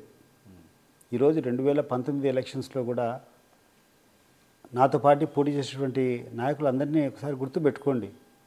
మీకు డబ్బులు పంపిస్తాం, మేము పార్టీ ఫండ్ పంపిస్తామని చెప్పి ఎంతమందిని మోసం చేస్తారు, ఎంతమందిని ఈరోజు కూడా నీ ఎలక్షన్ అయిపోయిన తర్వాత ఎంతమంది మీ కాళ్ళ చుట్టూ తిరిగినారో ఒకసారి ఆలోచన చేసుకోండి. డబ్బుల తర్వాతే తెలుగుదేశం పార్టీ అనేది ఈరోజు ఉన్నటువంటి పరిస్థితి. ఇంతకుముందు లేదు అది. నేను 2009 వరకు నేను చూసా కదా, అట్లేడు చంద్రబాబు నాయుడు గారు. 2009 నుంచి 2014 తర్వాత చాలా మార్పు. సో ఎప్పుడైతే అర్హత లేనటువంటి వ్యక్తికి, ఎప్పుడైతే ప్రజల్లో స్థానం లేనటువంటి వ్యక్తికి అధికారం పోతుందో ఆ పార్టీ ఇంకా మనుగడే సాధించలేదు. Only one thing, Chandrababu Naidu అనేది పక్కన పెట్టండి. ఈరోజు చంద్రబాబు నాయుడు ఆయన ఆలోచన, ఆయన కథలు పెద్దగా జరగవు. వాళ్ళ ఆయన జరిగినా కూడా ఆయన is not a better leader than Jaganmohan Reddy. అయినా చంద్రబాబు నాయుడు గారు కాదు ఇక్కడ జరిగేదంతా లోకేష్ పని ఇది కాదా? నేను చెప్పిన దాంట్లో ఏమన్నా తప్పు ఉంటే, లేదు ఎవరైనా చర్చకు రమ్మంటే నేను వస్తాను. వాళ్ళు ఎక్కడికి రమ్మన్నా ఒక న్యాయమైనటువంటి ఒక డిబేట్ పెడితే నేను వచ్చేదానికి సిద్ధం. అన్ని విషయాలు తెలుగుదేశం పార్టీలో అంతర్గతంగా జరిగేటువంటి విషయాలు, నేను ఇప్పుడు మాట్లాడిన విషయాల మీద సమగ్రంగా చర్చించడానికి నేను సిద్ధంగా ఉన్నాను. ఈ 2024 ఎలక్షన్స్కి గాను వైఎస్ఆర్సీపీ శ్రేణులకు మీరు ఇచ్చే సందేశం? వాళ్ళు ఎట్లా కూడా ఈరోజు చూస్తే వాళ్ళ యొక్క స్పిరిట్ చూస్తే కొన్ని వందల మంది వచ్చి ఆహ్వానం పలుకుతాను అంటే they are fully charged. So వాళ్ళకి ఇంకా మనం ఏం చెప్పాల్సిన అవసరం లేదు. ఎట్లయినా కూడా వాళ్ళు ఓట్లేస్తారు, సామాన్య ప్రజలు ఓట్లేస్తారు, కార్యకర్తలందరూ కొన్ని వందల మంది కార్యకర్తలను అభినందించడానికి, పార్టీలోకి వచ్చేదానికి, స్వాగతించడానికి వస్తూనే ఉంటారు. సో దట్ మీన్స్ ఆ పార్టీ మీద వాళ్ళకి ఆ నిబద్ధత ఉంది. సో మనం కొత్తగా చెప్పాల్సిన అవసరంలే. నేను కొత్తగా చెప్పాల్సింది ఒక తెలుగుదేశం పార్టీ ఇంకా నమ్మేటువంటి వాళ్ళకు ఇది కరెక్ట్ పార్టీ కాదు. ఈ పార్టీ సిద్ధాంతాలకు తిలోదకాలు ఇచ్చింది. సిద్ధాంతాలు లేవు, పార్టీలో విలువలు లేవు. ఒకటి ఎందుకంటే చంద్రబాబు నాయుడు గారు ఒకటి చెప్పాలా, 2019లో ఎలక్షన్ ముందు నువ్వు ఎందుకు బీజేపీతో డిఫరెంట్? మేమేమన్నా వద్దనమ్మా, కార్యకర్తలు ఎవరన్నా వద్దన్నారు, నువ్వు అంతకు నువ్వే కూర్చున్నావు. స్పెషల్ కేటగిరీ స్టేటస్ విషయంలో మనకు జరగలేదన్నావు. కానీ దాని ముందు ఒక 2 ఏళ్ళు పొడుగునా మేము ఎప్పుడన్నా అడిగితే ఇంతకంటే ఏం రాదమ్మా, స్పెషల్ కేటగిరీ స్టేటస్ కంటే స్పెషల్ ప్యాకేజీ ముద్దు, 2 సమానంగా వస్తాయి. నువ్వు సాటిస్ఫై అయినావు, మమ్మల్ని నువ్వు సాటిస్ఫై చేసినావు, ఇంతే వచ్చేది, దీనికంటే ఏం లేదన్నావు. మరి అటువంటిటప్పుడు ఎలక్షన్ ముందు నువ్వు బీజేపీతో ఎందుకు డిఫర్ అయినావు? నెంబర్ 1. అయినోనివి ఈరోజు కూడా అదే స్టాండ్లో ఉండాలి కదా. నువ్వు మళ్ళీ ఈరోజు ఎందుకు రాజీ పడిపోతున్నావు? నీకు కేసు వస్తే ఒక రకము, నీకు కేసు రాకుంటే ఒక రకము, నువ్వు అధికారంలో ఉంటే ఒక రకము, నువ్వు అధికారం లేకుండా ఉంటే ఒక రకము. ఇంతకంటే అవకాశవాదం ఏముంది? ఇప్పుడు విలువల స్థానంలో అవకాశవాదం వచ్చింది. ఆ పార్టీ మనుగడ సాధించలేదు. ఇప్పుడు పార్టీ అన్న తర్వాత ఒక సిద్ధాంతము, ఒక విలువైన నాయకులందరూ తెరమరుగు అయిపోయినారు. విలువ ఉండే వాళ్ళు ఎవడు ఉండడాడ. ఎవడైతే డబ్బులు పెడతాడో, ఎవడైతే డబ్బులు పెట్టి కొనుక్కోగలుగుతాడో వాళ్ళు 10 మంది ఈరోజు ఎగురుతారు.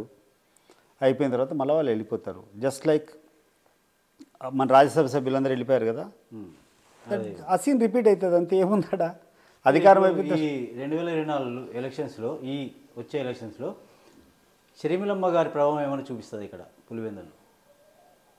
నాకు తెలిసి ఎటువంటి ప్రభావం చూపించదు అనుకుంటారు. వాళ్ళు చెప్పేదాన్ని చెప్పిన తర్వాత కూడా జనం అవుట్రైట్ జగన్ వెంటనే ఉన్నారు.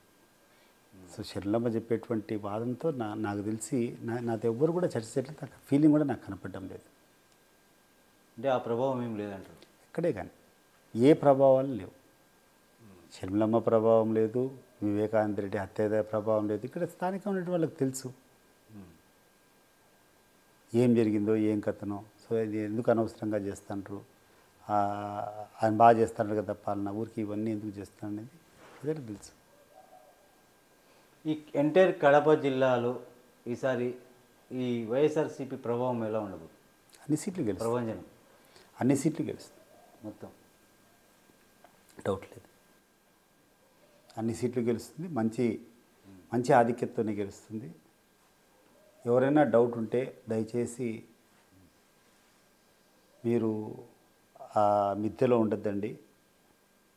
ఎందుకంటే ఇవన్నీ ఊరికే ఈ టాక్టిక్స్. ఈరోజు న్యూస్ పేపర్లో చూసా, ఏదో ప్రశాంత్ కిషోర్ కూర్చొని ఏదో స్టార్ట్ అంటే చంద్రబాబు నాయుడు గారికి